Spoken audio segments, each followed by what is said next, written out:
ਬੰਗਲਾਦੇਸ਼ ਦੀ ਜਿਹੜੀ ਤਾਨਾਸ਼ਾਹ ਪ੍ਰਧਾਨ ਮੰਤਰੀ ਆ ਸ਼ੇਖ ਹਸੀਨਾ, ਲੋਕਾਂ ਦੇ ਰੋਹ ਤੋਂ ਡਰਦੀ ਦੇਸ਼ ਛੱਡ ਕੇ ਭੱਜ ਗਈ ਆ।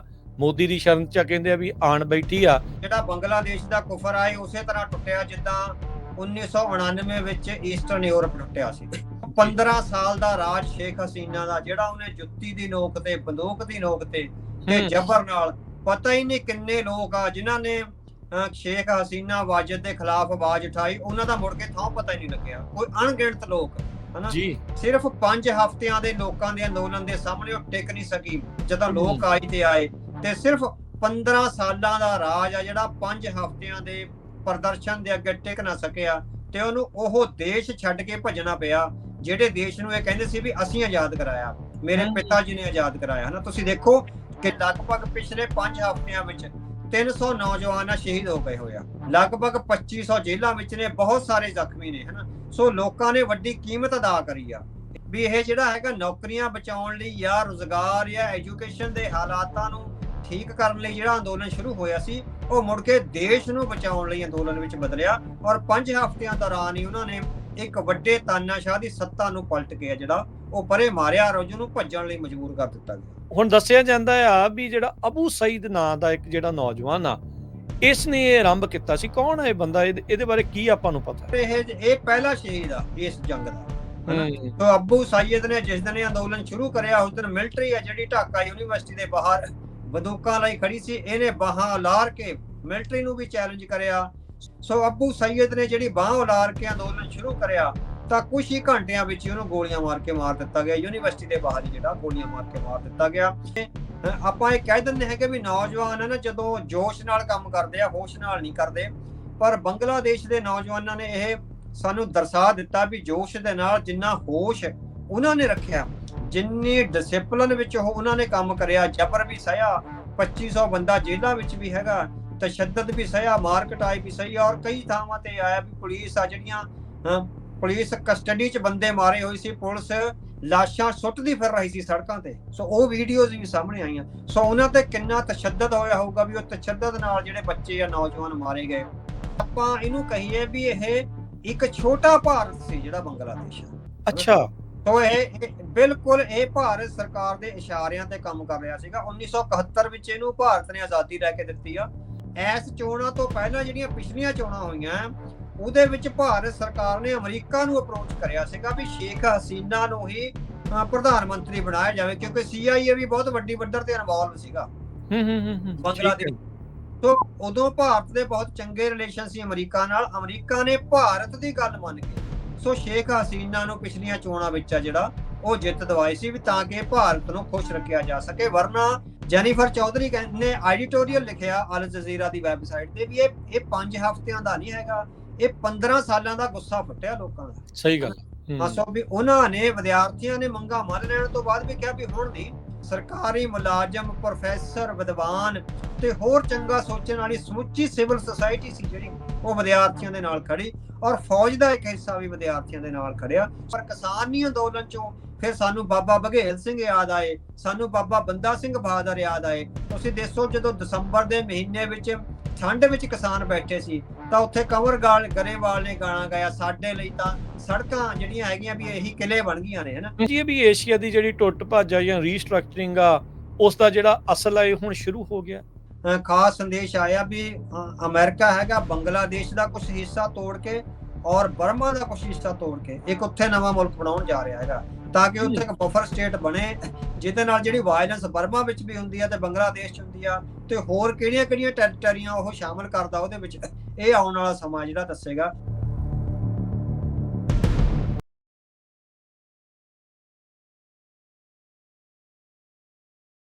ਪੰਜਾਬੀ ਰੇਡੀਓ USA ਸੁਣ ਰਹੇ, ਦੇਖ ਰਹੇ ਸਾਰੇ ਸਰੋਤਿਆਂ ਤੇ ਦਰਸ਼ਕਾਂ ਨੂੰ ਜੀ ਆਇਆਂ ਨੂੰ, ਸਭ ਨੂੰ ਪਿਆਰ ਭਰੀ ਸਤਿ ਸ੍ਰੀ ਅਕਾਲ।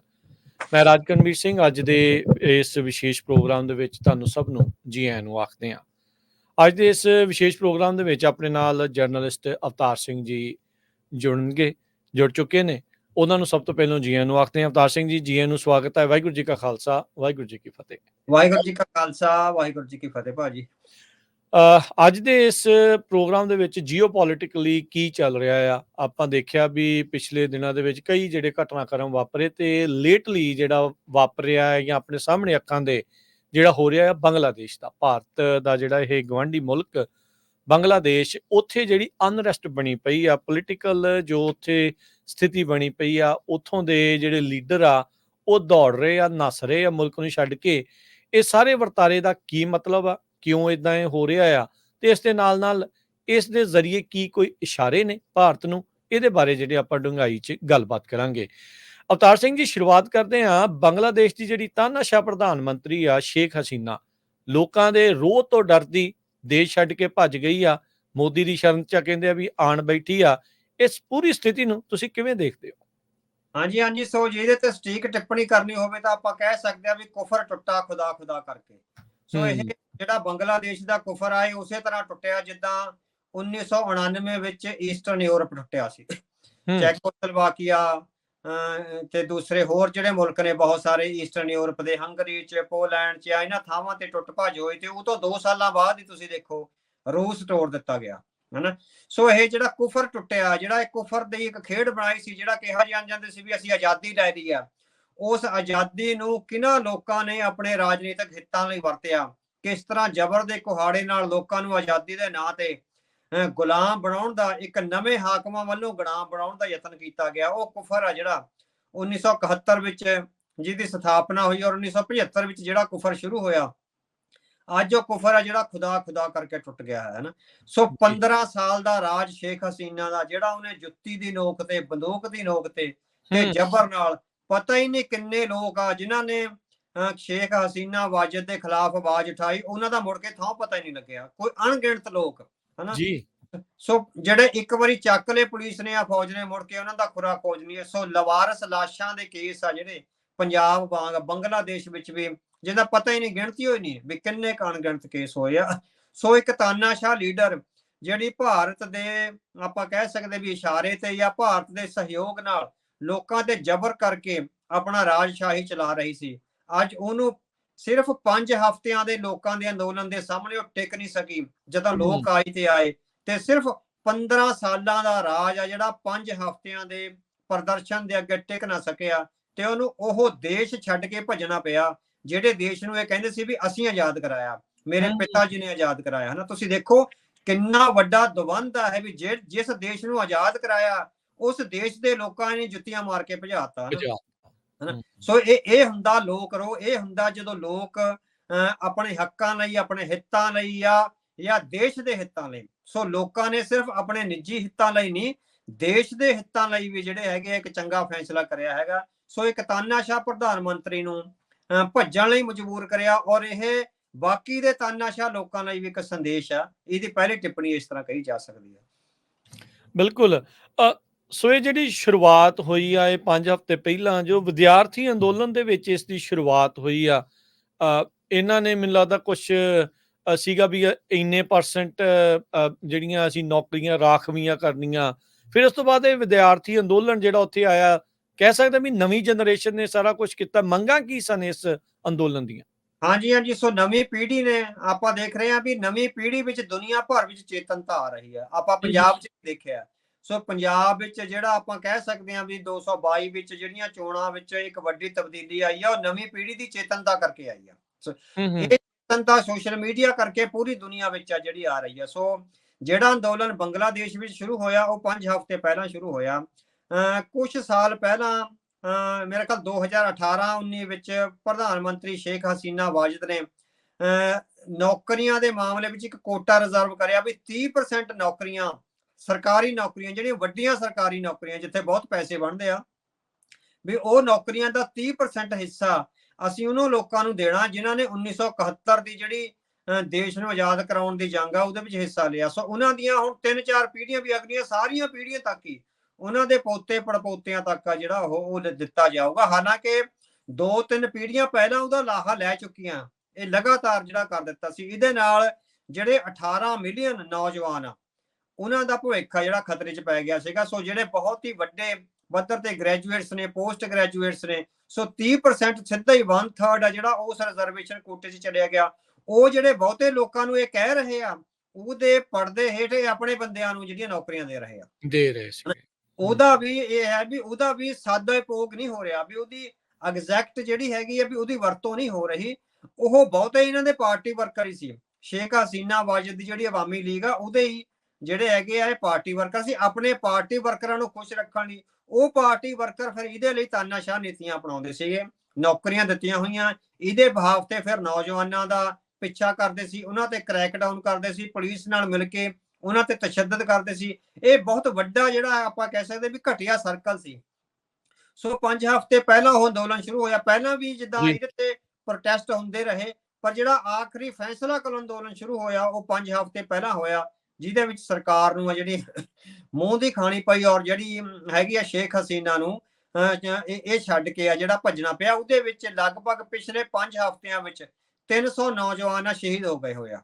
ਸੋ ਇਹਦੇ ਵਿੱਚੋਂ 300 ਨੌਜਵਾਨ ਸ਼ਹੀਦ ਹੋਇਆ, ਲਗਭਗ 2500 ਜੇਲ੍ਹਾਂ ਵਿੱਚ ਨੇ, ਬਹੁਤ ਸਾਰੇ ਜ਼ਖਮੀ ਨੇ, ਹਨਾ। ਸੋ ਲੋਕਾਂ ਨੇ ਵੱਡੀ ਕੀਮਤ ਅਦਾ ਕਰੀ ਆ ਇਹਦੇ ਮਾਮਲੇ ਵਿੱਚ, ਔਰ ਯੰਗ ਨੌਜਵਾਨ ਪੜ੍ਹੇ ਲਿਖੇ ਜਿਹੜੇ ਹਨਾ ਡਿਗਰੀ ਹੋਲਡਰ ਸੀਗੇ, ਉਹਨਾਂ ਨੇ ਇਹ ਜਿਹੜਾ ਅੰਦੋਲਨ ਚਲਾਇਆ, ਔਰ ਅੰਦੋਲਨ ਇੰਨਾ ਸਕਸੈਸਫੁਲ ਚਲਾਇਆ ਵੀ ਕਿਸੇ ਵੀ ਨਾ ਮਿਲਟਰੀ ਵਾਲੇ ਨੂੰ, ਨਾ ਜਿਹੜੇ ਆਪਣੇ ਆਪ ਨੂੰ ਸੋ ਕਾਲਡ ਰਾਜਨੀਤੀਵਾਨ ਜਿਹੜੇ ਕਹਿੰਦੇ ਸੀ ਵੀ ਅਸੀਂ ਦੇਸ਼ ਨੂੰ ਸੰਭਾਲਣਾ ਹੈਗਾ, ਅਸੀਂ ਦੇਸ਼ ਦੇ ਵਾਰਸ, ਉਹਨਾਂ ਨੂੰ ਨੇੜੇ ਲੱਗਣ ਦਿੱਤਾ। ਨੌਜਵਾਨਾਂ ਨੇ ਬਹੁਤ ਡਿਸਿਪਲਿਨ ਨਾਲ, ਬਹੁਤ ਸੰਜੀਦਗੀ ਨਾਲ ਤੇ ਬਹੁਤ ਪ੍ਰਤੀਬੱਧਤਾ ਨਾਲ ਇਹ ਉਹਨਾਂ ਨੇ ਆਪਣੀਆਂ ਨੌਕਰੀਆਂ ਬਚਾਉਣ ਲਈ ਅੰਦੋਲਨ ਨਹੀਂ ਕਰਿਆ, ਇਹ ਦੇਸ਼ ਬਚਾਉਣ ਲਈ ਅੰਦੋਲਨ ਸੀ ਅਸਲ 'ਚ। ਉਹ ਅੱਗੇ ਜਾ ਕੇ ਆਪਾਂ ਦੇਖਾਂਗੇ ਵੀ ਇਹ ਜਿਹੜਾ ਹੈਗਾ ਨੌਕਰੀਆਂ ਬਚਾਉਣ ਲਈ ਜਾਂ ਰੁਜ਼ਗਾਰ ਜਾਂ ਐਜੂਕੇਸ਼ਨ ਦੇ ਹਾਲਾਤਾਂ ਨੂੰ ਠੀਕ ਕਰਨ ਲਈ ਜਿਹੜਾ ਅੰਦੋਲਨ ਸ਼ੁਰੂ ਹੋਇਆ ਸੀ, ਉਹ ਮੁੜ ਕੇ ਦੇਸ਼ ਨੂੰ ਬਚਾਉਣ ਲਈ ਅੰਦੋਲਨ ਵਿੱਚ ਬਦਲਿਆ। ਔਰ 5 ਹਫ਼ਤਿਆਂ ਦੌਰਾਨ ਹੀ ਉਹਨਾਂ ਨੇ ਇੱਕ ਵੱਡੇ ਤਾਨਾਸ਼ਾਹ ਦੀ ਸੱਤਾ ਨੂੰ ਪਲਟ ਕੇ ਜਿਹੜਾ ਉਹ ਪਰੇ ਮਾਰਿਆ, ਔਰ ਉਹਨੂੰ ਭੱਜਣ ਲਈ ਮਜਬੂਰ ਕਰ ਦਿੱਤਾ ਗਿਆ।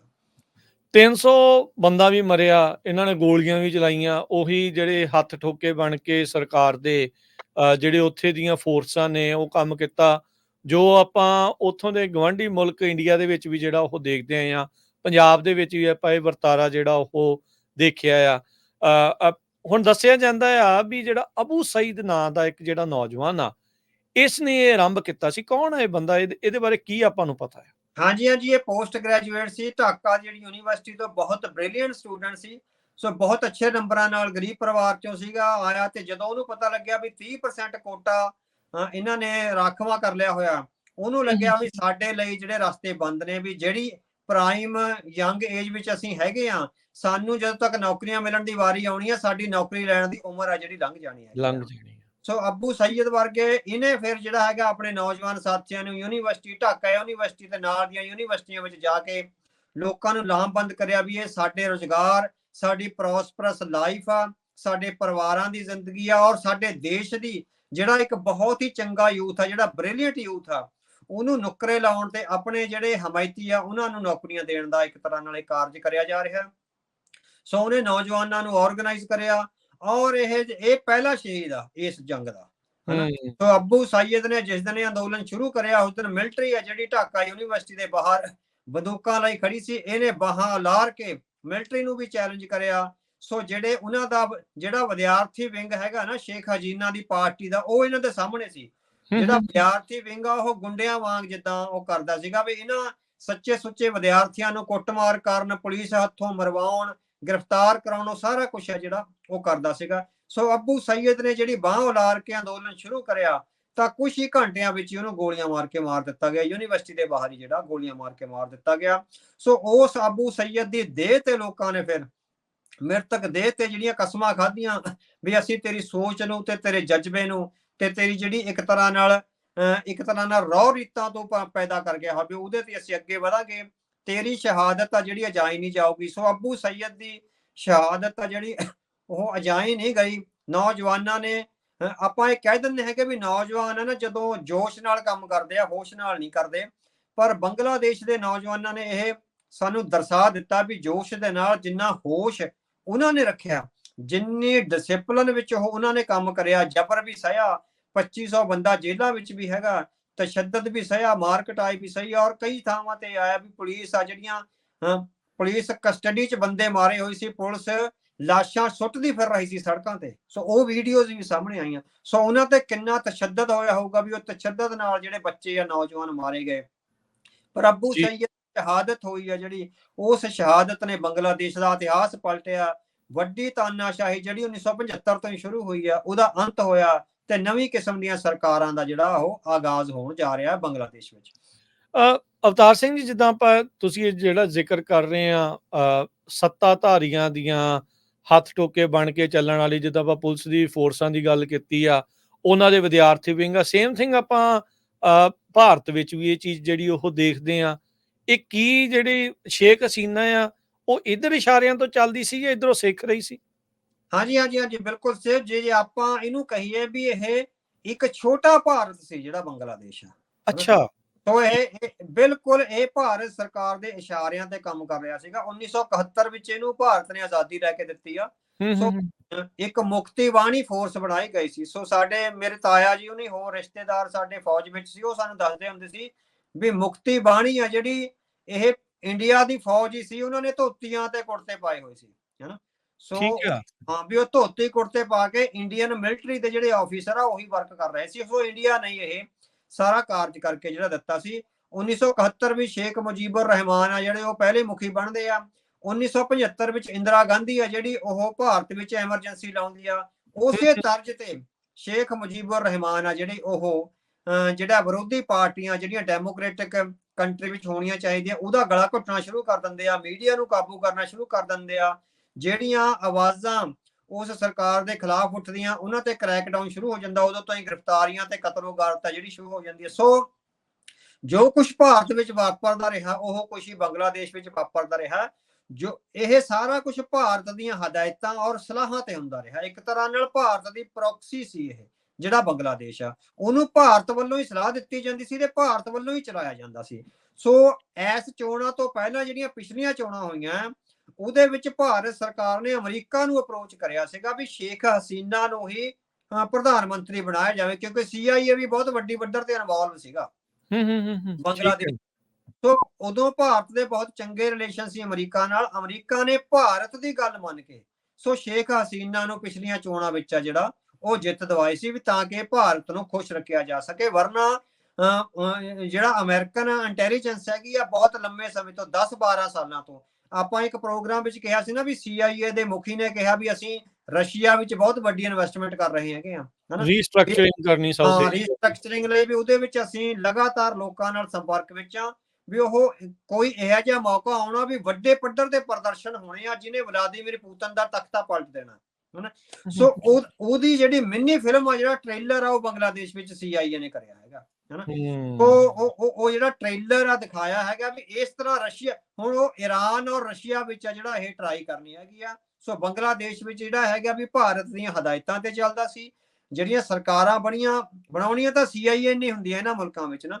ਸੋ ਉਹ ਭਾਰਤ ਸਰਕਾਰ ਅਪਰੋਚ ਕਰਕੇ ਆ ਜਿਹੜੀ ਸ਼ੇਖ ਹਸੀਨਾ ਵਾਜਦ ਦੇ ਹੱਕ ਵਿੱਚ ਜਾਂਦੀ ਸੀ। ਦੂਜੀਆਂ ਪਾਰਟੀਆਂ ਦਾ ਜਿਹੜਾ ਉਹ ਕ੍ਰੈਕਡਾਊਨ ਹੁੰਦਾ ਸੀ। ਹੁਣ ਵੀ ਜਿਹੜਾ ਸ਼ੇਖ ਹਸੀਨਾ ਨੇ ਵੀ ਜਿਹੜੀਆਂ ਪਿਛਲੇ ਸਾਲ ਵੀ ਚੋਣਾਂ ਹੋਈਆਂ ਉਹਦੇ ਵਿੱਚ ਵੱਡੀ ਪੱਧਰ ਤੇ ਸਾਰੀਆਂ ਵਿਰੋਧੀ ਪਾਰਟੀਆਂ ਨੂੰ ਜਿੱਦਾਂ ਚੋਣ ਲੜਨ ਤੋਂ ਰੱਦ ਕਰ ਦਿੱਤਾ, ਮੀਡੀਆ ਸਾਰਾ ਖਰੀਦਿਆ। ਸੋ ਬਹੁਤ ਕੁਝ ਹੋਇਆ। ਬਿਲਕੁਲ ਜਿਸ ਤਰ੍ਹਾਂ ਇੰਦਰਾ ਗਾਂਧੀ ਤਾਨਾਸ਼ਾਹੀ ਦੇ ਰਾਹ ਤੇ ਚੱਲੀ ਸੀ ਉਸੇ ਤਰ੍ਹਾਂ ਸ਼ੇਖ ਹਸੀਨਾ ਜਿਹੜੀ ਉਹ ਤਾਨਾਸ਼ਾਹੀ ਦੇ ਰਾਹ ਤੇ ਚੱਲੀ। ਔਰ ਇੰਦਰਾ ਗਾਂਧੀ ਨੂੰ ਵੀ 75 ਦੀ ਐਮਰਜੈਂਸੀ ਤੋਂ ਬਾਅਦ ਮੂੰਹ ਦੀ ਖਾਣੀ ਪਈ ਸੀ ਤੇ ਸ਼ੇਖ ਹਸੀਨਾ ਨੂੰ ਤਾਂ ਮੁਲਕ ਛੱਡ ਕੇ ਹੀ ਭੱਜਣਾ ਪਿਆ। ਸੋ ਦੋਵਾਂ ਵਿੱਚ ਭਾਰਤ ਅਤੇ ਬੰਗਲਾਦੇਸ਼ ਦੀ ਰਾਜਨੀਤੀ ਵਿੱਚ ਬਹੁਤ ਸਮਾਨਤਾਵਾਂ ਨੇ, ਬਹੁਤ ਸਿਮਿਲੈਰਿਟੀਜ਼ ਨੇ। ਉਹ ਛੋਟਾ ਭਾਰਤ ਸੀ ਬੰਗਲਾਦੇਸ਼ ਜਿਹਨੂੰ ਭਾਰਤ ਸਰਕਾਰ ਦੇ ਇਸ਼ਾਰਿਆਂ ਤੇ ਚਲਾਇਆ ਜਾ ਰਿਹਾ ਸੀ।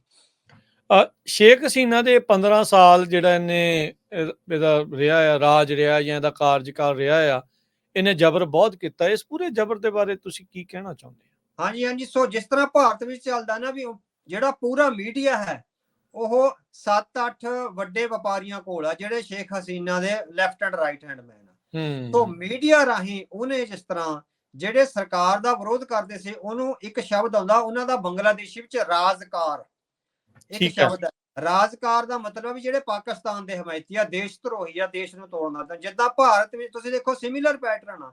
ਭਾਰਤ ਵਿੱਚ ਨਰਿੰਦਰ ਮੋਦੀ ਦੇ ਖਿਲਾਫ ਕੋਈ ਬੋਲੇ ਉਹਨੂੰ ਪਾਕਿਸਤਾਨ ਦਾ ਏਜੰਟ ਕਹਿ ਦਿੱਤਾ ਜਾਂਦਾ। ਬਿਲਕੁਲ ਸਿਮਿਲਰਲੀ ਜਿਹੜਾ ਸ਼ੇਖ ਹਸੀਨਾ ਦੀਆਂ ਨੀਤੀਆਂ ਦੇ ਖਿਲਾਫ ਬੋਲਦਾ ਸੀ ਉਹਨੂੰ ਪਾਕਿਸਤਾਨ ਦਾ ਏਜੰਟ ਆ ਜਿਹੜਾ ਕਹਿ ਕੇ, ਇਹ ਪਾਕਿਸਤਾਨ ਦਾ ਏਜੰਟ ਕਹਿ ਕੇ ਪਿਛਲੇ 25-30 ਸਾਲਾਂ ਚ ਕਿੰਨੇ ਕੁ ਬੰਦੇ ਗਾਇਬ ਕਰ ਦਿੱਤੇ ਗਏ ਆ, ਕੋਈ ਗਿਣਤੀ ਨਹੀਂ ਹੈਗੀ। ਕਿੰਨਿਆਂ ਤੇ ਭਾਰੀ ਤਸ਼ੱਦਦ ਹੋਇਆ, ਕੋਈ ਗਿਣਤੀ ਨਹੀਂ। ਕਿੰਨੇ ਵਿਦਿਆਰਥੀਆਂ ਨੂੰ ਸਿਰਫ ਸਿਰ ਝੁਕਾ ਕੇ ਜਿਹੜਾ ਹੈਗਾ ਵੀ ਜਿਉਣ ਲਈ, ਜਾਂ ਕਿੰਨੇ ਪੜ੍ਹੇ ਲਿਖੇ ਲੋਕਾਂ ਨੂੰ ਸਿਰ ਝੁਕਾ ਕੇ ਗੁਲਾਮੀ ਵਿੱਚ ਜਿਉਣ ਲਈ ਮਜਬੂਰ ਕੀਤਾ ਗਿਆ, ਕਿਸੇ ਨੂੰ ਨਹੀਂ ਪਤਾ।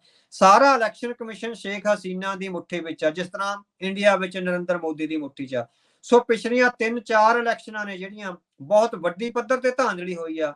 ਜਿਹੜੇ ਵਿਰੋਧੀ ਪਾਰਟੀਆਂ ਨੇ ਉਹਨਾਂ ਨੂੰ ਡਿਸਕੁਆਲੀਫਾਈ ਕਰ ਦਿੱਤਾ ਜਾਂਦਾ। ਹਾਂਜੀ ਪਾਰਟੀਆਂ ਡਿਸਕੁਆਲੀਫਾਈ ਹੋਈਆਂ, ਫਿਰ ਬਹੁਤ ਸਾਰੇ ਜਿਹੜੇ ਚੰਗੇ ਉਮੀਦਵਾਰ ਸੀ ਉਹ ਡਿਸਕੁਆਲੀਫਾਈ ਹੋਏ। ਸੋ ਇੱਕ ਤਰ੍ਹਾਂ ਨਾਲ ਵਨ ਸਾਈਡਡ ਸੀਗਾ, ਹਨਾ, ਸਾਰਾ ਕੁਛ ਹੀ। ਵੀ ਜਿਸ ਤਰ੍ਹਾਂ ਵਲਾਦੀਮੀਰ ਪੁਤਿਨ ਨਹੀਂ ਕਹਿੰਦਾ ਵੀ ਹਾਂ ਮੈਨੂੰ 95% ਵੋਟਾਂ ਪੈ ਗਈਆਂ, ਹੋਰ ਕਿਸੇ ਨੂੰ ਖੜਨ ਨਹੀਂ ਦਿੰਦਾ, ਬਿਲਕੁਲ ਉਸੇ ਤਰ੍ਹਾਂ ਹੀ ਸ਼ੇਖ ਹਸੀਨਾ ਨੇ ਸਾਰੀਆਂ ਪਾਰਟੀਆਂ ਨੂੰ ਬੈਨ ਕਰਕੇ, ਜ਼ਬਰ ਕਰਕੇ, ਲੋਕਾਂ ਤੇ ਜ਼ਬਰ ਦਾ ਕੁਹਾੜਾ ਬਣਾ ਕੇ, ਸੋ ਉਹਨਾਂ ਨਾਲ ਮਤਲਬ ਕਿ ਜਿਹੜਾ ਮੀਡੀਆ ਰਾਹੀਂ ਇੱਕ ਸੰਦੇਸ਼ ਦਿੱਤਾ ਜਾਂਦਾ ਸੀ ਵੀ ਜਾਂ ਸਿਰ ਝੁਕਾ ਕੇ ਜੀ ਜਾਓ ਜਾਂ ਦੇਸ਼ ਛੱਡ ਕੇ ਚਲੇ ਜਾਓ, ਹਨਾ, ਮਤਲਬ ਕਿ ਦੋ ਹੀ ਸੀਗੇ ਨਾ। ਬੇਬੀ ਉਹ ਜਿਹੜੇ ਮੀਡੀਆ ਆਊਟਲੈਟਸ ਆ, ਜਿੱਦਾਂ ਭਾਰਤ ਵਿੱਚ ਕਾਮਾਰੌਲੀ ਪੈਂਦੀ ਆ, ਉਵੇਂ ਹੀ ਬੰਗਲਾਦੇਸ਼ ਵਿੱਚ ਪੈਂਦੀ ਸੀ। ਔਰ ਇਹ ਸੰਦੇਸ਼ ਸਪਸ਼ਟ ਦਿੱਤਾ ਜਾਂਦਾ ਸੀ ਵੀ ਇਹ ਜੇ ਇਸ ਦੇਸ਼ ਵਿੱਚ ਰਹਿਣਾ ਹੈ ਤਾਂ ਸਿਰ ਝੁਕਾ ਕੇ ਰਹਿਣਾ ਪਊਗਾ, ਜੋ ਮਾਤਾ ਜੀ ਕਰਦੇ ਆ ਉਹਨਾਂ ਨੂੰ ਕਰਨ ਦੇਣਾ ਪਊਗਾ। ਸੋ ਪਾਕਿਸਤਾਨ ਦੇ ਏਜੰਟਾਂ ਵਾਲਾ ਬਹੁਤ ਵੱਡੀ ਪੱਧਰ ਤੇ ਉਸਾਰਿਆ ਗਿਆ। ਹਰੇਕ ਨੂੰ ਰਾਜਕਾਰ ਰਾਜਕਾਰ ਰਾਜਕਾਰ ਕਹਿ ਕੇ ਉਹਨੂੰ ਇੰਟੀਮੀਡੇਟ ਕੀਤਾ ਗਿਆ, ਬੇਇੱਜ਼ਤ ਕੀਤਾ ਗਿਆ, ਜ਼ਬਰ ਕੀਤਾ ਗਿਆ। ਪਤਾ ਹੀ ਨਹੀਂ ਕਿੰਨੇ ਕੁ ਬੰਦੇ ਆ ਜਿਹੜੇ ਗਾਇਬ ਹੋ ਗਏ। ਸੋ ਇਸ ਕਿਸਮ ਦਾ ਰਾਜ ਆ ਜਿਹੜਾ 15 ਸਾਲਾਂ ਦਾ ਸ਼ੇਖ ਹਸੀਨਾ ਦਾ ਰਿਹਾ ਸੀ। ਜੀ, ਸ਼ੇਖ ਮੁਜੀਬੁਰ ਰਹਿਮਾਨ ਦੀ ਤੁਸੀਂ ਗੱਲ ਕੀਤੀ, ਇਹਦੇ ਪੇ ਦੀ 1975 ਦੀ ਤੁਸੀਂ ਐਮਰਜੈਂਸੀ ਦੀ ਗੱਲ ਕੀਤੀ ਆ। 71 ਤੋਂ ਲੈ ਕੇ 75 ਤੱਕ ਜਿੱਦਾਂ ਬੰਗਲਾਦੇਸ਼ ਚੱਲਿਆ, ਤੇ 75 ਤੋਂ ਬਾਅਦ ਦੇ ਵਿੱਚ ਜਦੋਂ ਐਮਰਜੈਂਸੀ ਗੁਆਂਢੀ ਮੁਲਕ ਦੇ ਵਿੱਚ ਲੱਗਦੀ ਆ, ਇੰਦਰਾ ਗਾਂਧੀ ਲਾਉਂਦੀ ਆ, ਤੇ ਇਹ ਦੱਸਿਆ ਜਾਂਦਾ ਹੈ ਵੀ ਬੰਗਲਾਦੇਸ਼ ਦੇ ਵਿੱਚ ਵੀ ਤਾਨਾਸ਼ਾਹੀ ਦੇ ਰਾਹ ਦੇ ਉੱਤੇ ਇਹ ਤੁਰ ਪਿਆ ਸੀ। ਸਾਰਾ ਸਬਕ ਉੱਥੋਂ ਹੀ ਮਿਲਿਆ। ਹਾਂਜੀ ਹਾਂਜੀ, ਬਿਲਕੁਲ ਬਿਲਕੁਲ। ਸੋ ਇੱਕ ਤਰ੍ਹਾਂ ਨਾਲ ਉਹ ਪੈਰਲਲ ਹੀ ਚੱਲਿਆ ਹੈਗਾ। ਸੋ 2-3 ਸਾਲ ਆ ਜਿਹੜਾ ਥੋੜੀ ਬਹੁਤੀ ਜਿਹੜੀਆਂ ਚੋਣਾਂ ਨੇ ਜਾਂ ਜਿਹੜੇ ਲੋਕਾਂ ਦੇ ਸੁਪਨੇ ਹੁੰਦੇ ਆ, ਨਵੀਂ ਨਵੀਂ ਆਜ਼ਾਦੀ ਮਿਲਦੀ ਆ, ਉਹ ਹੁੰਦਾ। ਪਰ ਸ਼ੇਖ ਮੁਜੀਬਰ ਨੂੰ ਲੱਗਿਆ ਵੀ ਇਹ ਜਿਸ ਤਰ੍ਹਾਂ ਇੰਦਰਾ ਗਾਂਧੀ ਨੂੰ ਲੱਗਿਆ ਸੀ 47 ਤੋਂ ਬਾਅਦ, ਥੋੜਾ ਜਿਹਾ ਨਹਿਰੂ ਉਹਨਾਂ ਤੱਕ ਠੀਕ ਰਿਹਾ ਕੰਮ। ਹੌਲੀ ਹੌਲੀ ਪਟੇਲ ਉਹਨਾਂ ਨੇ ਤੇ ਨਹਿਰੂ ਉਹਨਾਂ ਨੇ ਵੀ ਜਿੱਦਾਂ ਜਕੜ ਜਿਹੜਾ ਸੰਵਿਧਾਨ ਬਣਿਆ, ਹੁਣ ਸੰਵਿਧਾਨ ਜਦੋਂ ਪਿਛਲੀ ਵਾਰ ਆ ਰਿਹਾ ਸੀ ਨਾ ਵੀ ਇਹਨਾਂ ਨੇ ਸੰਵਿਧਾਨ ਬਦਲ ਦੇਣਾ, ਕੁਝ ਵੱਡੇ ਐਡਵਾਈਜ਼ਰਸ ਨੇ ਕਿਹਾ ਸੀ ਵੀ ਇਹਨਾਂ ਨੇ ਬਹੁਤ ਸਾਰੇ 4 ਹਿੰਦੂ ਵਿਦਵਾਨਾਂ ਨੂੰ ਦੁਨੀਆ ਭਰ ਦੇ ਸੰਵਿਧਾਨਾਂ ਨੂੰ ਪੜ੍ਹਨ ਲਈ ਭੇਜਿਆ ਸੀ। ਔਰ ਉਹਨਾਂ ਨੂੰ ਕਿਹਾ ਸੀਗਾ ਵੀ ਇਹੋ ਜਿਹਾ ਸੰਵਿਧਾਨ ਲੱਭ ਕੇ ਲਿਆਇਓ ਜਿਹੜਾ ਬਹੁ ਗਿਣਤੀ ਦੇ ਹੱਕ ਵਿੱਚ ਹੋਵੇ, ਸਾਰੀਆਂ ਪਾਵਰਾਂ ਜਿਹੜੀਆਂ ਬਹੁ ਗਿਣਤੀ ਨੂੰ ਦਿੰਦਾ ਹੋਵੇ, ਹਨਾ। ਸੋ ਘੱਟ ਗਿਣਤੀਆਂ ਦੀ ਕੋਈ ਜਿਹੜੀ ਹੈਗੀ ਉਹ ਪਾਵਰ ਨਾ ਹੋਵੇ। ਸੋ ਉਸੇ ਤਰ੍ਹਾਂ ਹੀ 1975 ਤੋਂ ਬਾਅਦ ਇਹਨਾਂ ਨੇ ਸੰਵਿਧਾਨ ਵਿੱਚ ਤਬਦੀਲੀਆਂ, ਸ਼ੇਖ ਮੁਜੀਬੁਰ ਰਹਿਮਾਨ ਨੇ ਕ੍ਰੈਕ ਡਾਊਨ, ਵਿਰੋਧੀ ਪਾਰਟੀਆਂ ਤੇ ਜ਼ਬਰ, ਵਿਰੋਧੀ ਲੀਡਰ ਆ ਜਿਹੜੇ ਬਹੁਤ ਆ ਮਾਰੇ ਗਏ, ਹਨਾ। ਸੋ ਬਹੁਤ ਵੱਡੀ ਪੱਧਰ ਤੇ ਜਿਹੜੇ ਵਿਰੋਧੀ ਪਾਰਟੀਆਂ ਦੇ ਲੀਡਰ ਆ ਜਿਹੜੇ ਇਸ ਪਰਿਵਾਰ ਦੀ ਵਿਰੋਧਤਾ ਕਰਦੇ ਉਹ ਮਾਰੇ ਗਏ, ਗਾਇਬ ਹੋ ਗਏ। ਵਿਦਿਆਰਥੀਆਂ ਤੇ ਕ੍ਰੈਕਡਾਊਨ ਹੋਇਆ। ਯੂਨੀਵਰਸਿਟੀਆਂ ਵਿੱਚ ਜਿਹੜੇ ਹੈਗੇ ਪ੍ਰੋਫੈਸਰ, ਜਿਹੜੇ ਇੰਟੈਲੈਕਚੁਅਲ ਸੀਗੇ, ਉਹ ਬਹੁਤ ਗਾਇਬ ਹੋਇਆ। ਬਹੁਤ ਸਾਰੇ ਜਿਹੜੇ ਇੰਟੈਲੈਕਚੁਅਲਸ ਆ ਉਹ ਦੇਸ਼ ਛੱਡ ਕੇ ਚਲੇ ਗਏ। ਚੀਫ ਜਸਟਿਸ ਆ ਜਿਹੜਾ ਚੀਫ ਜਸਟਿਸ 2 ਸਾਲ ਪਹਿਲਾਂ ਉਹ ਦੇਸ਼ ਛੱਡ ਕੇ ਭੱਜਣਾ ਪੈ ਗਿਆ ਸੀ ਉਹਨੂੰ। ਜਿਹੜਾ ਬੰਗਲਾਦੇਸ਼ ਦਾ ਚੀਫ ਜਸਟਿਸ ਆ ਉਹਨੇ ਇਹਦੇ ਸ਼ੇਖ ਹਸੀਨਾ ਦੇ ਖਿਲਾਫ ਆ ਜਿਹੜੀਆਂ ਕਾਰਵਾਈਆਂ ਕਰਦੀ, ਜਿੱਦਾਂ ਇੰਦਰਾ ਗਾਂਧੀ ਦੇ ਖਿਲਾਫ ਇਲਾਹਾਬਾਦ ਹਾਈ ਕੋਰਟ ਨੇ ਫੈਸਲਾ ਦਿੱਤਾ ਸੀ ਨਾ 1975 ਵਿੱਚ ਤੋਂ ਬਾਅਦ। ਸੋ ਉਸੇ ਤਰ੍ਹਾਂ ਉਹਦੀਆਂ ਨੀਤੀਆਂ ਦੇ ਖਿਲਾਫ ਸੁਪਰੀਮ ਕੋਰਟ ਦੇ ਚੀਫ ਜਸਟਿਸ ਨੇ ਫੈਸਲਾ ਦਿੱਤਾ ਔਰ ਉਹਨੂੰ ਪਾਕਿਸਤਾਨ ਦਾ ਏਜੰਟ ਕਹਿ ਕੇ ਇੰਨਾ ਭੰਡਿਆ ਗਿਆ, ਉਹਦੀ ਸੇਫਟੀ ਸਿਕਿਉਰਿਟੀ ਨੂੰ ਖਤਰਾ ਪੈਦਾ ਹੋ ਗਿਆ ਤੇ ਉਹ ਦੇਸ਼ ਛੱਡ ਕੇ ਭੱਜ ਗਿਆ। ਠੀਕ ਹੈ। ਤੇ ਦੂਸਰੇ ਜਿਹੜੇ ਨੋਬਲ ਪ੍ਰਾਈਜ਼ ਵਿਨਰ ਨੇ, ਜਿਹੜੇ ਮਿਸਟਰ ਯੂਨਸ ਆ, ਜਿਨ੍ਹਾਂ ਨੂੰ 6-7 ਸਾਲ ਪਹਿਲਾਂ ਨੋਬਲ ਪ੍ਰਾਈਜ਼ ਮਿਲਿਆ ਸੀ ਮਾਈਕਰੋ ਇਕਨੋਮੀ ਦਾ, ਉਹਨਾਂ ਨੇ ਗ੍ਰਾਮੀਣ ਬੈਂਕ ਸ਼ੁਰੂ ਕਰੇ ਸੀ। ਉਹ ਪਿੰਡਾਂ ਵਿੱਚ ਜਾ ਕੇ ਜਿਹੜੇ ਛੋਟੇ ਛੋਟੇ ਜਿਹੜੇ ਕੰਮ ਕਰਨਾ ਚਾਹੁੰਦੇ ਲੋਕ, ਉਹਨਾਂ ਨੂੰ ਇੱਕ ਵਿਸ਼ਵਾਸ ਦੇ ਆਧਾਰ ਤੇ ਪੈਸੇ ਦਿੰਦਾ ਸੀ। ਉਹਨੇ ਬੰਗਲਾਦੇਸ਼ ਦੀ ਇਕਨੋਮੀ ਨੂੰ ਬਹੁਤ ਵੱਡੀ ਪੱਧਰ ਤੇ ਜਿਸ ਤਰ੍ਹਾਂ ਅੱਗੇ ਵਧਾਇਆ ਤੇ ਉਹਨਾਂ ਨੂੰ ਨੋਬਲ ਪ੍ਰਾਈਜ਼ ਮਿਲਿਆ ਸੀ। ਤੁਸੀਂ ਦੇਖੋ ਉਹਨੂੰ ਵੀ ਭੱਜਣਾ ਪਿਆ। ਅੱਜ ਕੱਲ ਉਹ ਫਰਾਂਸ ਵਿੱਚ ਰਹਿ ਰਹੇ ਸੀ, ਵਾਪਸ ਜਾ ਰਿਹਾ ਹੁਣ ਕਹਿੰਦੇ। ਉਹਦੇ ਤੇ ਕਿਹਾ ਗਿਆ ਵੀ $2 ਬਿਲੀਅਨ ਦਾ ਤੂੰ ਘਪਲਾ ਕਰਿਆ ਹੈਗਾ। ਬਹੁਤ ਸਾਰੇ ਕੇਸ ਪਵਾਏ ਗਏ। ਉਹਦੀ ਕੰਪਨੀ ਵਿੱਚ ਕੰਮ ਕਰਨੇ, ਉਹਦੀ ਆਰਗੇਨਾਈਜੇਸ਼ਨ ਵਿੱਚ ਕੰਮ ਕਰਨ ਵਾਲੇ ਬੰਦਿਆਂ ਨੂੰ ਮਜਬੂਰ ਕਰਕੇ ਉਹਦੇ ਖਿਲਾਫ ਕੇਸ ਪਵਾਏ ਗਏ ਤਾਂ ਕਿ ਇਹ ਬੰਦੇ ਦੀ ਇਮੇਜ ਆ ਜਿਹੜੀ ਇਮਾਨਦਾਰੀ ਵਾਲੀ, ਇਹ ਮੇਰੇ ਲਈ ਕਿਤੇ ਨਾ ਕਿਤੇ ਖਤਰਨਾਕ ਹੋ ਜਾਣੀ ਹੈ, ਇਹਨੇ ਮੇਰੀ ਗੱਦੀ ਹਥਿਆ ਲੈਣੀ ਆ। ਸੋ ਇਸ ਤਰ੍ਹਾਂ ਦੇ ਜਿਹੜੇ ਟ੍ਰੈਂਡਸ ਨੇ ਸ਼ੇਖ ਹਸੀਨਾ ਨੇ ਤੇ ਉਹ ਆਪਣੇ ਪਿਤਾ ਤੋਂ ਸਿੱਖੇ ਆ, ਜਿਸ ਤਰ੍ਹਾਂ ਨਹਿਰੂ ਤੋਂ ਇੰਦਰਾ ਗਾਂਧੀ ਨੇ ਸਿੱਖੇ ਸੀ। ਸੋ ਉਸੇ ਤਰ੍ਹਾਂ ਦੇ ਟ੍ਰੈਂਡਸ ਆ ਸ਼ੇਖ ਮੁਜੀਬਰ ਨੇ ਜਿਹੜਾ 1975 ਵਿੱਚ ਰਾਹ ਅਪਣਾਇਆ। ਸ਼ੇਖ ਹਸੀਨਾ ਉਹਨੂੰ ਪੀਕ ਤੇ ਲੈ ਗਈ ਆ ਤੇ ਤਾਨਾਸ਼ਾਹੀ ਦੀ ਅੰਤ ਆ ਜਿਹੜਾ ਉਹਨੇ ਕਰਕੇ ਵਿਖਾਇਆ। ਵੈਸੇ ਕਮਾਲ ਦੀ ਗੱਲ ਆ ਵੀ ਡੰਡੇ ਦੇ ਜੋਰ ਦੇ ਉੱਤੇ ਇੰਨੇ ਸਾਲ ਰਾਜ ਕੀਤਾ ਹੋਵੇ ਤਾਂ 5 ਹਫ਼ਤਿਆਂ ਦੇ ਵਿੱਚ ਕਹਿ ਲਓ ਵੀ ਭੱਜਣਾ ਹੀ ਜਿਹੜਾ ਉਹ ਪੈ ਗਿਆ ਹੋਵੇ, ਮੁਲਕ ਵੀ ਜਿਹੜਾ ਉਹ ਛੱਡਣਾ ਪੈ ਗਿਆ ਹੋਵੇ, ਕਮਾਲ ਦੀ ਜਿਹੜੀ ਗੱਲ ਆ ਵੀ ਕਿੰਨਾ ਕੁਛ ਜਿਹੜਾ ਉਹ ਦੱਬੀ ਬੈਠੇ ਸੀਗੇ, ਪਰ ਲੋਕਾਂ ਦਾ ਆਖਿਰਕਾਰ ਗੁੱਸਾ ਜਿਹੜਾ ਇਸ ਚੀਜ਼ ਦੇ ਵਿੱਚ ਫੁੱਟਿਆ ਆ। ਵਿਦਿਆਰਥੀਆਂ ਦੀਆਂ ਮੰਗਾਂ ਕਹਿੰਦੇ ਮੰਨ ਵੀ ਲਈਆਂ ਗਈਆਂ, ਪਰ ਉਸ ਦੇ ਬਾਵਜੂਦ ਵੀ ਅੰਦੋਲਨ ਰੁਕਿਆ ਨਹੀਂ। ਹਾਂਜੀ ਹਾਂਜੀ, ਸੋ ਸੁਪਰੀਮ ਕੋਰਟ ਨੇ ਜੁਲਾਈ ਵਿੱਚ ਹੀ ਜਿਹੜਾ ਹੈਗਾ ਫੈਸਲਾ ਕਰ ਲਿਆ ਸੀਗਾ ਵੀ ਇਹ ਗਲਤ ਆ, ਜਿਹੜਾ ਸ਼ੇਖ ਹਸੀਨਾ ਦਾ ਫੈਸਲਾ ਨਾ ਵੀ 30% ਉਹ ਰੱਖਣ ਦਾ ਉਹ ਗਲਤ ਹੈਗਾ। ਹਾਂ, ਵੀ ਜਿਹੜਾ ਰਾਖਵਾ ਕਰਨਾ ਗਲਤ ਹੈਗਾ, ਵੀ ਉਹਨੇ ਪੁਰਾਣਾ ਜਿਹੜਾ ਸਿਸਟਮ ਆ ਰੀਇਨਸਟੇਟ ਕਰਤਾ ਸੀਗਾ, ਮੇਰਾ 4 ਜਾਂ 5% ਆ। ਪਰ ਹੁਣ ਜਦੋਂ ਵਿਦਿਆਰਥੀਆਂ ਲਈ ਇਹ ਪਹਿਲੀ ਮੰਗ ਮੰਨਣ ਤੋਂ ਬਾਅਦ ਇਹ ਹੁੰਦਾ ਨਾ ਵੀ ਜਿਹੜੀਆਂ ਛੋਟੀਆਂ ਜਿੱਤਾਂ ਨੇ ਉਹ ਤੁਹਾਨੂੰ ਵੱਡੀ ਜਿੱਤ ਲਈ ਉਤਸ਼ਾਹਿਤ ਕਰਦੀਆਂ ਨੇ। ਸਹੀ ਗੱਲ। ਇਹ ਬਹੁਤ ਵੱਡੀ ਗੱਲ ਹੁੰਦੀ ਆ। ਕੌਮਾਂ ਜਦੋਂ ਆਪਣੀ ਆਜ਼ਾਦੀ ਔਰ ਮੁਕਤੀ ਦੀ ਜੰਗ ਲੜਦੀਆਂ ਉਹਦੇ ਵਿੱਚ ਛੋਟੀਆਂ ਜਿੱਤਾਂ ਦਾ ਬਹੁਤ ਮਹੱਤਵ ਹੁੰਦਾ। ਸੋ ਛੋਟੀ ਜਿੱਤ ਜਦੋਂ ਜਿੱਤ ਲਈ ਗਈ ਤਾਂ ਵਿਦਿਆਰਥੀ ਲੀਡਰਸ਼ਿਪ ਨੇ ਫੈਸਲਾ ਕਰਿਆ ਵੀ ਸਾਡਾ ਇੱਥੇ ਤੱਕ ਹੀ ਨਿਸ਼ਾਨਾ ਨਹੀਂ ਹੈ, ਅਸੀਂ ਤਾਂ ਹੁਣ ਦੇਸ਼ ਆਜ਼ਾਦ ਕਰਾਉਣਾ। ਇਹਨੂੰ ਆਜ਼ਾਦੀ ਦੀ ਦੂਸਰੀ ਲੜਾਈ ਦੇ ਤੌਰ ਤੇ ਫਿਰ ਉਹਨਾਂ ਨੇ ਅੰਦੋਲਨ ਦੇ ਤੌਰ ਤੇ ਲਿਆ, ਹਨਾ। ਸੋ ਇਹ ਜਿਹੜਾ ਸਾਰਾ ਅੰਦੋਲਨ ਪਿਛਲੇ 5 ਹਫ਼ਤਿਆਂ 'ਚ ਹੋਇਆ, ਇਹ 5 ਹਫ਼ਤਿਆਂ ਦੀ ਕਹਾਣੀ ਨਹੀਂ ਹੈਗੀ। ਸੋ ਅਲ ਜਜ਼ੀਰਾ ਦੀ ਇੱਕ ਰਿਪੋਰਟਰ ਹੈਗੀ ਆ ਜੈਨੀਫਰ ਚੌਧਰੀ, ਉਹ ਬੰਗਲਾਦੇਸ਼ ਦੀ ਸਿਟੀਜ਼ਨ ਆ ਤੇ ਅੱਜ ਕੱਲ ਅਲ ਜਜ਼ੀਰਾ ਲਈ ਕੰਮ ਕਰਦੀ। ਉਹ ਕਹਿੰਦੀ ਮੈਂ 5-6 ਸਾਲਾਂ ਤੋਂ ਉਹਨੂੰ ਲਗਾਤਾਰ ਰਿਪੋਰਟ ਕਰ ਰਹੀ ਹਾਂ। ਜੈਨੀਫਰ ਚੌਧਰੀ ਨੇ ਐਡੀਟੋਰੀਅਲ ਲਿਖਿਆ ਅਲ ਜਜ਼ੀਰਾ ਦੀ ਵੈਬਸਾਈਟ ਤੇ ਵੀ ਇਹ 5 ਹਫ਼ਤਿਆਂ ਦਾ ਨਹੀਂ ਹੈਗਾ, ਇਹ 15 ਸਾਲਾਂ ਦਾ ਗੁੱਸਾ ਫੁੱਟਿਆ ਲੋਕਾਂ ਦਾ। ਸਹੀ ਗੱਲ। ਸੋ ਵੀ ਉਹਨਾਂ ਨੇ ਵਿਦਿਆਰਥੀਆਂ ਨੇ ਮੰਗਾਂ ਮੰਨ ਲੈਣ ਤੋਂ ਬਾਅਦ ਵੀ ਕਿਹਾ ਵੀ ਹੁਣ ਨਹੀਂ, ਹੁਣ ਅਸੀਂ ਸਿਰ ਝੁਕਾ ਕੇ ਨਹੀਂ ਜਿਉਣਾ। ਜਿਹੜਾ ਸਾਨੂੰ 15 ਸਾਲ ਤੋਂ ਇਹ ਕਿਹਾ ਜਾ ਰਿਹਾ ਨਾ ਵੀ ਚੁੱਪ ਕਰਕੇ ਰਹੋ, ਸਿਰ ਝੁਕਾ ਕੇ ਰਹੋ, ਗੁਲਾਮੀ ਕਬੂਲ ਕਰਕੇ ਰਹੋ, ਸਾਡੇ ਹੁਕਮ ਮੰਨ ਕੇ ਰਹੋ, ਵੀ ਹੁਣ ਜਦੋਂ ਪਹਿਲੀ ਜੰਗ ਜਿੱਤੀ ਗਈ ਆ ਸਾਡੀ ਰਾਖਵੇਂ ਕਰਨ ਵਾਲੇ ਕੋਟੇ ਦੀ, ਵੀ ਹੁਣ ਅਸੀਂ ਇੱਥੇ ਨਹੀਂ ਟਿਕਣਾ, ਹੁਣ ਸਿਰੇ ਜਾਣਾ ਹੈਗਾ, ਇਸ ਦੇਸ਼ ਨੂੰ ਆਜ਼ਾਦ ਕਰਾਉਣਾ, ਡੈਮੋਕ੍ਰੈਟਿਕ ਵੈਲਿਊਜ਼ ਆ ਜਿਹੜੀਆਂ ਉਹ ਬਹਾਲ ਕਰਨੀਆਂ। ਸੋ ਉਹ ਅੰਦੋਲਨ ਫਿਰ ਵਿਦਿਆਰਥੀ ਕੋਟੇ ਤੋਂ ਜਿਹੜਾ ਸ਼ੁਰੂ ਹੋਇਆ ਉਹ ਡੈਮੋਕ੍ਰੈਟਿਕ ਵੈਲਿਊਜ਼ ਨੂੰ, ਜਮਹੂਰੀਅਤ ਨੂੰ, ਸੱਚੀ ਸੁੱਚੀ ਜਮਹੂਰੀਅਤ ਨੂੰ ਬਹਾਲ ਕਰਨ ਦੇ ਅੰਦੋਲਨ ਦੇ ਤੌਰ ਤੇ ਸਾਹਮਣੇ ਆਇਆ। ਔਰ ਉਹਦੇ ਵਿੱਚ ਹੁਣ ਫਿਰ ਇਕੱਲੇ ਵਿਦਿਆਰਥੀ ਨਹੀਂ ਰਹੇ, ਸਰਕਾਰੀ ਮੁਲਾਜ਼ਮ, ਪ੍ਰੋਫੈਸਰ, ਵਿਦਵਾਨ ਤੇ ਹੋਰ ਚੰਗਾ ਸੋਚਣ ਵਾਲੀ ਸਮੁੱਚੀ ਸਿਵਲ ਸੁਸਾਇਟੀ ਸੀ ਜਿਹੜੀ ਉਹ ਵਿਦਿਆਰਥੀਆਂ ਦੇ ਨਾਲ ਖੜੀ, ਔਰ ਫੌਜ ਦਾ ਇੱਕ ਹਿੱਸਾ ਵੀ ਵਿਦਿਆਰਥੀਆਂ ਦੇ ਨਾਲ ਖੜਿਆ। ਸੋ ਇਸ ਤਰ੍ਹਾਂ ਇਹ ਅੰਦੋਲਨ ਹੈ ਜਿਹੜਾ ਕੋਟੇ ਤੋਂ ਜਿਹੜੀ ਰੁਜ਼ਗਾਰ ਦੇ ਮੌਕਿਆਂ ਤੋਂ ਸ਼ੁਰੂ ਹੋਇਆ, ਉਹ ਦੇਸ਼ ਦੀ ਆਜ਼ਾਦੀ ਦੀ ਦੂਜੀ ਲੜਾਈ ਦੇ ਰੂਪ ਵਿੱਚ ਸਾਹਮਣੇ ਆਇਆ, ਜਿਹਨੇ ਇੱਕ ਤਾਨਾਸ਼ਾਹ ਔਰਤ ਨੂੰ ਭੱਜਣ ਲਈ ਮਜਬੂਰ ਕਰ ਦਿੱਤਾ। ਛੋਟੀਆਂ ਜਿੱਤਾਂ ਤੋਂ ਵੱਡੀ ਜਿੱਤ ਦੀ ਜਿਹੜੀ ਗੱਲ ਕੀਤੀ ਆ, ਇਹਦਾ ਆਪਾਂ ਪੈਰਲਲ ਇੱਥੇ ਫਾਰਮਰ ਪ੍ਰੋਟੈਸਟ ਨੂੰ ਵੀ ਦੇਖ ਸਕਦੇ ਆ। ਫਾਰਮਰ ਪ੍ਰੋਟੈਸਟ ਉਦਾਂ ਵੱਡੇ ਜਿਹੜਾ ਸੰਕਲਪ ਦੇ ਵਿੱਚ ਪੰਜਾਬ ਦੀ ਆਜ਼ਾਦੀ ਜਾਂ ਉਸ ਦੀ ਪ੍ਰਾਪਤੀ ਨੂੰ ਲੈ ਕੇ ਇਹ ਇੱਕ ਛੋਟੀ ਜਿੱਤ ਦਾ ਇੱਕ ਪਹਿਲੀ ਕੜੀ ਉਸ ਦੇ ਵਜੋਂ ਆਪਾਂ ਦੇਖੀਏ। ਬਿਲਕੁਲ ਤੁਸੀਂ ਦੇਖੋ ਵੀ ਕਿਸਾਨੀ ਅੰਦੋਲਨ ਨੇ ਪੰਜਾਬ ਦੀ ਤਸਵੀਰ ਬਦਲ ਕੇ ਰੱਖ ਦਿੱਤੀ ਆ। ਕਿਸਾਨੀ ਅੰਦੋਲਨ ਤੋਂ ਪਹਿਲਾਂ ਸਾਡੇ ਨੌਜਵਾਨ ਆ ਨਾ, ਉਹ ਕਿਹੜੀਆਂ ਗੱਲਾਂ ਵਿੱਚ ਉਲਝੇ ਹੋਏ ਸੀ ਵੀ ਬੱਬੂ ਮਾਨ ਬਹੁਤ ਵੱਡਾ ਗਾਇਕ ਆ ਕਿ ਸਿੱਧੂ ਮੂਸੇਵਾਲਾ ਬਹੁਤ ਵੱਡਾ ਗਾਇਕ ਆ। ਇਹਦੇ ਤੇ ਲੜਾਈਆਂ ਹੁੰਦੀਆਂ ਸੀ ਤੇ ਟਾਈਮ ਪਾਉਂਦੇ ਸੀ ਫਲਾਣੀ ਜਗ੍ਹਾ ਆ ਜਾਓ ਆਪਾਂ ਕੁੱਟਮਾਰ ਕਰਾਂਗੇ, ਹਨਾ। ਸੋ ਇਹ ਜਦੋਂ ਇਹ ਜਿਹੜੇ ਹਲਕੇ ਗਾਇਕ ਸੀ ਉਹ ਸਾਡੇ ਮਾਡਲ ਬਣੇ, ਪਰ ਕਿਸਾਨੀ ਅੰਦੋਲਨ ਚੋਂ ਫਿਰ ਸਾਨੂੰ ਬਾਬਾ ਬਘੇਲ ਸਿੰਘ ਯਾਦ ਆਏ, ਸਾਨੂੰ ਬਾਬਾ ਬੰਦਾ ਸਿੰਘ ਬਹਾਦਰ ਯਾਦ ਆਏ। ਤੁਸੀਂ ਦੇਖੋ ਜਦੋਂ ਦਸੰਬਰ ਦੇ ਮਹੀਨੇ ਵਿੱਚ ਠੰਡ ਵਿੱਚ ਕਿਸਾਨ ਬੈਠੇ ਸੀ ਤਾਂ ਉੱਥੇ ਕੰਵਰ ਗਰੇਵਾਲ ਨੇ ਗਾਣਾ ਗਾਇਆ, ਸਾਡੇ ਲਈ ਤਾਂ ਸੜਕਾਂ ਜਿਹੜੀਆਂ ਹੈਗੀਆਂ ਵੀ ਇਹੀ ਕਿਲੇ ਬਣ ਗਈਆਂ ਨੇ, ਹਨਾ, ਸਾਡੇ ਲਈ ਤਾਂ ਕਿਲੇ ਬਣ ਗਈਆਂ, ਸੜਕਾਂ ਨੇ ਪਾਤਸ਼ਾਹ। ਉਹ ਇਤਿਹਾਸ ਨਾਲ ਜੁੜਿਆ, ਸਮੁੱਚਾ ਸਿੱਖ ਕਿਸਾਨ ਆ ਜਿਹੜਾ ਇਤਿਹਾਸ ਨਾਲ ਜੁੜਿਆ। ਉਸ ਇਤਿਹਾਸ ਨਾਲ ਜੁੜੀ ਹੋਈ ਜਿਹੜੀ ਇੱਕ ਤਕਦੀਰ ਸੀ, ਜਿਹੜੀ ਚੇਤਨਤਾ ਆਈ, ਉਹ ਜਿਹੜੀ ਜਿੱਤ ਹਾਸਲ ਹੋਈ ਕਿਸਾਨੀ ਅੰਦੋਲਨ ਚੋਂ, ਉਹਨੇ ਫਿਰ 2022 ਦੀਆਂ ਚੋਣਾਂ ਵਿੱਚ ਜਿਹੜਾ ਇਨਕਲਾਬ ਲਿਆਂਦਾ ਵੀ ਹੂੰਝ ਕੇ ਸਿੱਟ ਦਿੱਤਾ ਜਿਹੜੇ ਵੱਡੇ ਵੱਡੇ ਘਾਗ ਸਿਆਸਤਦਾਨ ਸੀ, ਹਨਾ। ਤੇ ਉਸ ਚੇਤਨਤਾ ਨੇ ਫਿਰ 3 ਮਹੀਨਿਆਂ ਬਾਅਦ ਹੀ ਸਿਮਰਨਜੀਤ ਸਿੰਘ ਮਾਨ ਨੂੰ ਜਿਤਾਇਆ, ਹਨਾ। ਉਸੇ ਚੇਤਨਤਾ ਨੇ ਭਾਈ ਅਮਰਤਪਾਲ ਸਿੰਘ ਤੇ ਭਾਈ ਸਰਬਜੀਤ ਸਿੰਘ ਨੂੰ ਜਿਤਾਇਆ। ਇਹ ਇੰਨੀ ਚੇਤਨਤਾ ਹੈ ਜਿਹੜੀ ਹੁਣ ਬਿਲਕੁਲ ਬੰਗਲਾਦੇਸ਼ ਦੇ ਵਿਦਿਆਰਥੀਆਂ ਵਾਂਗ ਆਪਾਂ ਕਹਿ ਸਕਦੇ ਵੀ ਪੰਜਾਬ ਦੀ ਜਵਾਨੀ ਆ ਜਿਹੜੀ ਇਹ ਚੇਤਨਤਾ ਚ ਆ, ਉਹ ਕੌਮ ਨਾਲ ਖੜੀ ਆ, ਉਹ ਖਾਲਸਾ ਪੰਥ ਨਾਲ ਖੜੀ ਆ।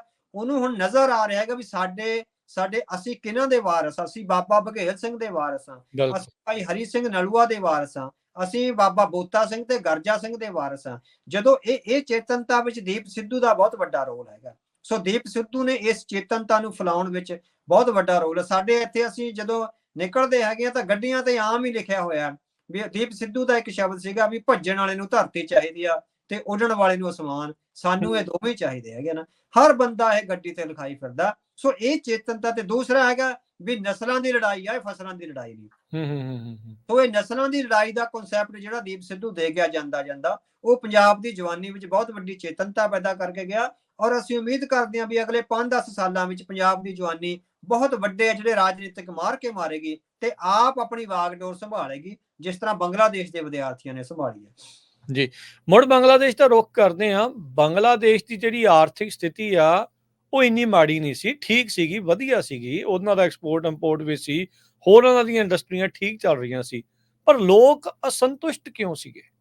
ਹਾਂਜੀ, ਇਹ ਬਹੁਤ ਵੱਡੀ ਗੱਲ ਹੈ। ਸੋ ਆਰਥਿਕ ਤਰੱਕੀ ਹੀ ਸਿਰਫ ਆਰਥਿਕ ਤਰੱਕੀ ਹੀ ਲੋਕਾਂ ਨੂੰ ਸੰਤੁਸ਼ਟ ਨਹੀਂ ਕਰਦੀ, ਸਹੀ ਗੱਲ। ਸੋ ਇਹ ਮਾਰਕਸਿਜ਼ਮ ਦਾ ਹੈਗਾ ਵੀ ਜਦੋਂ ਆਰਥਿਕਤਾ ਠੀਕ ਹੋਊਗੀ ਤਾਂ ਸਾਰਾ ਕੁਝ ਠੀਕ ਹੋ ਜਾਊਗਾ। ਮਾਰਕਸਵਾਦ ਨੇ ਸਾਰਾ ਕੁਝ ਇਕਨੋਮਿਕਸ ਵਿੱਚ ਹੀ ਰਿਡਿਊਸ ਕਰਤਾ।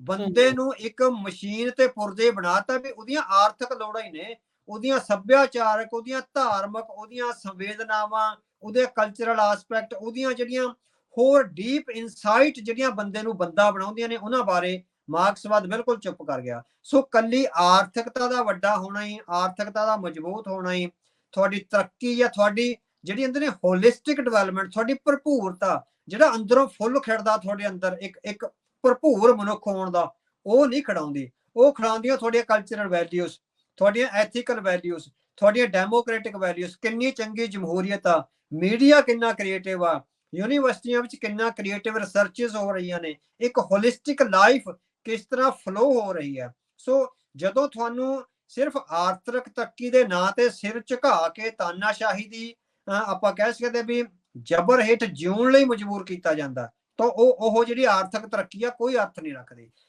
ਇਕਨੋਮੀ ਐਂਡ ਫਰੀडम ਆ, ਇਹ ਬਰਾਬਰ ਚੱਲਦੀਆਂ ਨੇ। ਜੇ ਇਕਨੋਮਿਕ ਤਰੱਕੀ ਹੋਗੀ, ਫਰੀडम ਨਹੀਂ ਹੈ, ਲੋਕਾਂ ਦੀ ਮਾਨਸਿਕ ਫਰੀडम ਨਹੀਂ ਹੈ, ਤੁਸੀਂ ਕੋਈ ਪ੍ਰਦਰਸ਼ਨ ਨਹੀਂ ਕਰ ਸਕਦੇ, ਧਰਨਾ ਨਹੀਂ ਲਾ ਸਕਦੇ, ਆਪਣੇ ਵਿਚਾਰ ਪ੍ਰਗਟ ਨਹੀਂ ਕਰ ਸਕਦੇ, ਤੁਹਾਡੀ ਜ਼ੁਬਾਨ ਬੰਦ ਕਰੀ ਜਾ ਰਹੀ ਹੈ। ਸੋ ਇੰਨਾ ਕੁਝ ਹੋਇਆ ਵੀ ਇੰਨੇ ਮੀਡੀਆ ਚੈਨਲ ਉੱਥੇ ਬੰਦ ਕੀਤੇ ਗਏ, ਇੰਨੇ ਪੱਤਰਕਾਰਾਂ ਤੇ ਜਿਹੜਾ ਤਸ਼ੱਦਦ ਹੋਇਆ। ਸੋ ਜਿਹੜਾ ਸੱਚ ਦੀ ਆਵਾਜ਼ ਉਠਾਉਣ ਵਾਲੇ ਲੋਕਾਂ ਤੋਂ ਜ਼ਬਰ ਕਰਕੇ ਉਹ ਗਾਇਬ ਵੀ ਕਰ ਦਿੱਤੇ ਗਏ। ਸੋ ਇਸੇ ਕਰਕੇ ਵੀ ਆਰਥਿਕ ਤਰੱਕੀ ਨੇ ਉਹਨਾਂ ਦੀ ਹੋਲਿਸਟਿਕ ਡਿਵੈਲਪਮੈਂਟ ਦਾ ਜਿਹੜਾ ਪੈਰਾਮੀਟਰ ਆ ਉਹ ਨਹੀਂ ਸਾਹਮਣੇ ਲਿਆਂਦਾ।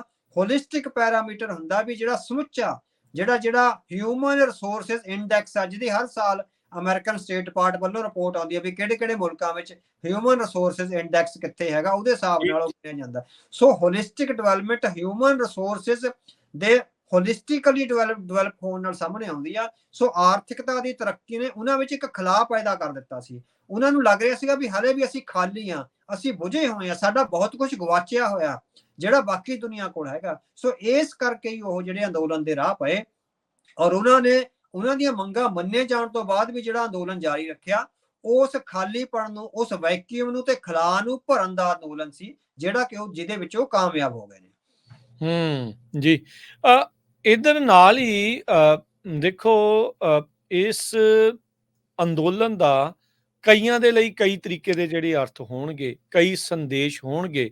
ਇਹ ਦੁਨੀਆ ਭਰ ਦੇ ਵਿੱਚ ਜਿਹੜੇ ਤਾਨਾਸ਼ਾਹ ਦੇ ਰਾਹ ਤੇ ਤੁਰੇ ਆ ਜਾਂ ਤਾਨਾਸ਼ਾਹ ਆਲਰੇਡੀ ਹੈਗੇ ਨੇ, ਇਸ ਅੰਦੋਲਨ ਦਾ ਉਹਨਾਂ ਦੇ ਲਈ ਕੀ ਸੰਦੇਸ਼ ਆ? ਹਾਂਜੀ, ਸੋ ਜੈਨੀਫਰ ਚੌਧਰੀ ਨੇ ਆਪਣੇ ਐਡੀਟੋਰੀਅਲ ਵਿੱਚ ਲਿਖਿਆ ਵੀ ਇਹ ਨੌਜਵਾਨਾਂ ਵੱਲੋਂ ਉਹਨਾਂ ਤਾਨਾਸ਼ਾਹਾਂ ਨੂੰ ਸਪਸ਼ਟ ਸੰਦੇਸ਼ ਹੈ ਜਿਹੜੇ ਆਰਥਿਕ ਤਰੱਕੀ ਦੇ ਸੁਪਨੇ ਦਿਖਾ ਕੇ ਮਨੁੱਖੀ ਹੱਕਾਂ ਤੇ ਜਮਹੂਰੀਅਤ ਦਾ ਗਲਾ ਘੁੱਟ ਰਹੇ ਹਨ, ਕਿ ਤੁਹਾਡੇ ਦਿਨ ਹੁਣ ਪੁੱਗ ਗਏ ਹਨ। ਸੋ ਇਹ ਜੈਨੀਫਰ ਚੌਧਰੀ ਨੇ ਲਿਖਿਆ ਆਪਣੇ ਐਡੀਟੋਰੀਅਲ ਵਿੱਚ। ਹੁਣ ਕੋਈ ਵੀ ਤਾਨਾਸ਼ਾਹ ਹਥਿਆਰਾਂ ਦੀ ਲੋਕ ਤੇ ਲੋਕਾਂ ਨੂੰ ਸਿਰ ਝੁਕਾ ਕੇ ਜਿਉਣ ਲਈ ਮਜਬੂਰ ਨਹੀਂ ਕਰ ਸਕਦਾ। ਕਹਿੰਦੇ ਵੀ ਇਹਦੇ ਸਿਰਫ ਬੰਗਲਾਦੇਸ਼ ਲਈ ਨਹੀਂ ਹੈਗੇ, ਇਹਦੇ ਜਿਹੜੇ ਉਹ ਹੈਗੇ ਆ ਸੰਦੇਸ਼, ਇਹ ਸਮੁੱਚੀ ਦੁਨੀਆ ਦੇ ਤਾਨਾਸ਼ਾਹਾਂ ਲਈ ਹੈ। ਜੈਨੀਫਰ ਚੌਧਰੀ ਨੇ ਬਹੁਤ ਅੱਛਾ ਅਲ ਜਜ਼ੀਰਾ ਦੀ ਵੈਬਸਾਈਟ ਤੇ ਲਿਖਿਆ ਹੈਗਾ ਵੀ ਇਹ ਸਮੁੱਚਾ ਵੀ ਵਿਦਿਆਰਥੀ ਤੇ ਲੋਕ ਨੇ ਜਿਹੜੇ ਇੰਨੇ ਜਾਗਰਤ ਹੋ ਰਹੇ ਨੇ। ਸੋ ਮੀਡੀਆ, ਸੋਸ਼ਲ ਮੀਡੀਆ ਤੇ ਜਿਹੜੀ ਹੋਰ ਚੇਤਨਤਾ ਪੈਦਾ ਹੋ ਰਹੀ ਆ, ਉਹਨੇ ਡੈਮੋਕ੍ਰੈਟਿਕਲੀ ਬਹੁਤ ਸਾਰੀਆਂ ਜਿਹੜੇ ਟ੍ਰੈਂਡਸ ਆ ਉਹ ਬਦਲਨੇ ਹੈਗੇ ਆ। ਵਰਲਡ ਵਾਈਡ ਆ ਜਿਹੜੇ ਟ੍ਰੈਂਡਸ ਚੇਂਜ ਹੋਣੇ ਆ, ਬਹੁਤ ਕੁਝ ਗਲੋਬਲੀ ਚੇਂਜ। ਸਾਡੀ ਸਾਈਕੋਲੋਜੀ ਆ, ਜਿਹੜੀ ਫਿਲਾਸਫੀ ਦੀ ਆਈਡੀਓਲੋਜੀ ਆ ਤੇ politics the ideology and philosophy ਆ, ਉਹ ਚੇਂਜ ਹੋਣੀ ਆ। ਅਗਲੇ 10-12 ਸਾਲਾਂ 'ਚ ਆਪਾਂ ਦੇਖਾਂਗੇ ਵੀ ਇੰਨੀ ਜ਼ਿਆਦਾ ਜਿਹੜੀ ਪੋਲਿਟਿਕਸ ਆ, ਜਿਹੜੀ ਬਹੁਤ ਕਰੂਡ ਹੋਈ ਸੀ, ਖਾਸ ਕਰਕੇ ਉਹਨਾਂ ਮੁਲਕਾਂ ਵਿੱਚ ਵੀ ਜਿਨ੍ਹਾਂ ਨੂੰ ਥਰਡ ਵਰਲਡ ਕੰਟਰੀ ਕਿਹਾ ਜਾਂਦਾ ਹੈ। ਅਸੀਂ ਦੇਖਾਂਗੇ ਵੀ ਬਹੁਤ ਵੱਡੀਆਂ ਡੈਮੋਕ੍ਰੈਟਿਕ ਚੇਂਜਸ ਆ ਜਿਹੜੀਆਂ ਅਗਲੇ 10 ਸਾਲਾਂ ਵਿੱਚ ਆਉਣਗੀਆਂ। ਸੋ ਬੰਗਲਾਦੇਸ਼ ਦੇ ਨੌਜਵਾਨਾਂ ਦੀ ਚੇਤਨਤਾ ਹੈਗੀ ਜਿਹੜੀ, ਉਹ ਜਿਹੜੇ ਤਾਨਾਸ਼ਾਹ ਨੇ, ਡਿਸਪੋਟਿਕ ਆ, ਜਿਹੜੇ ਚੁਣੇ ਹੋਏ ਆਪਾਂ ਕਹਿ ਸਕਦੇ ਹਾਂ ਵੀ ਡਿਸਪੋਟਿਜ਼ਮ ਹੈਗਾ, ਉਹਨਾਂ ਲਈ ਇੱਕ ਸੰਦੇਸ਼ ਹੈਗਾ ਵੀ ਤੁਹਾਡੇ ਦਿਨ ਆ ਜਿਹੜੇ ਪੁੱਗ ਗਏ ਹੋਇਆ। ਹੁਣ ਤਾਂ ਇਹ ਟਾਈਮ ਦੀ ਗੱਲ ਆ ਵੀ 15 ਸਾਲ ਤੋਂ ਤੁਰਿਆ ਆਉਂਦਾ ਗੁੱਸਾ ਕਦੋਂ ਫਟਣਾ ਔਰ ਉਹਨੇ ਕਦੋਂ ਅੰਦੋਲਨ ਦੀ ਸ਼ਕਲ ਲੈ ਲੈਣੀ ਆ, ਜਸਟ ਮੈਟਰ ਆਫ ਟਾਈਮ ਆ। ਤੁਸੀਂ ਲੰਬਾ ਸਮਾਂ ਜਿਹੜਾ ਉਹ ਨਹੀਂ ਕਰ ਸਕਦੇ। ਇਹੀ ਕੁਛ ਰੂਸ ਵਿੱਚ ਹੋਣਾ, ਸੋ ਇਹ ਹੋਰ ਬਹੁਤ ਸਾਰੇ ਮੁਲਕਾਂ ਵਿੱਚ ਹੋਣਾ ਹੈ ਨਾ। ਪਾਕਿਸਤਾਨ ਵਿੱਚ ਆਪਾਂ ਇਮਰਾਨ ਖਾਨ ਦੇ ਹੱਕ ਵਿੱਚ ਕਿੱਡੀ ਵੱਡੀ ਹਨੇਰੀ ਚੱਲਦੀ ਦੇਖੀ ਆ, ਹਨਾ। ਜੀ ਸੋ ਜੀ ਇਹਨੂੰ ਆਪਾਂ ਕਹਿ ਸਕਦੇ ਹਾਂ ਵੀ ਬਹੁਤ ਗਰੀਬ ਔਰ ਬਹੁਤ ਪਛੜਿਆ ਹੋਇਆ ਮੁਲਕ ਆ। ਕਿਸ ਤਰ੍ਹਾਂ ਲੋਕ ਸੜਕਾਂ ਤੇ ਆਏ, ਉਹ ਤਾਂ ਹੋ ਸਕਦਾ ਵੀ ਉਹ ਜਿਹੜੇ ਨਤੀਜੇ ਵਗੈਰਾ ਕਿਸ ਤਰ੍ਹਾਂ ਉਹ ਮੈਨੇਜ ਹੋਏ ਹੋਣ, ਵੀ ਨਹੀਂ ਤਾਂ ਬਹੁਤ ਇਨੀਸ਼ੀਅਲ ਲੈਵਲ ਤੇ 155 ਸੀਟਾਂ ਤੇ ਉਹਨਾਂ ਦੀ ਜਿੱਤ ਹੈ ਜਿਹੜੀ ਆ ਰਹੀ ਸੀ, ਜਿਸ ਜੀ ਦੇ ਨਤੀਜੇ ਆਏ ਹੈਗੇ। ਸੋ ਇਹਨਾਂ ਮੁਲਕਾਂ ਵਿੱਚ ਜਿਹੜੇ ਥਰਡ ਵਰਲਡ ਕੰਟਰੀਜ਼, ਐਦਾਂ ਹੀ ਅਫਰੀਕਨ ਕੰਟਰੀਜ਼ ਵਿੱਚ ਹੋਊਗਾ।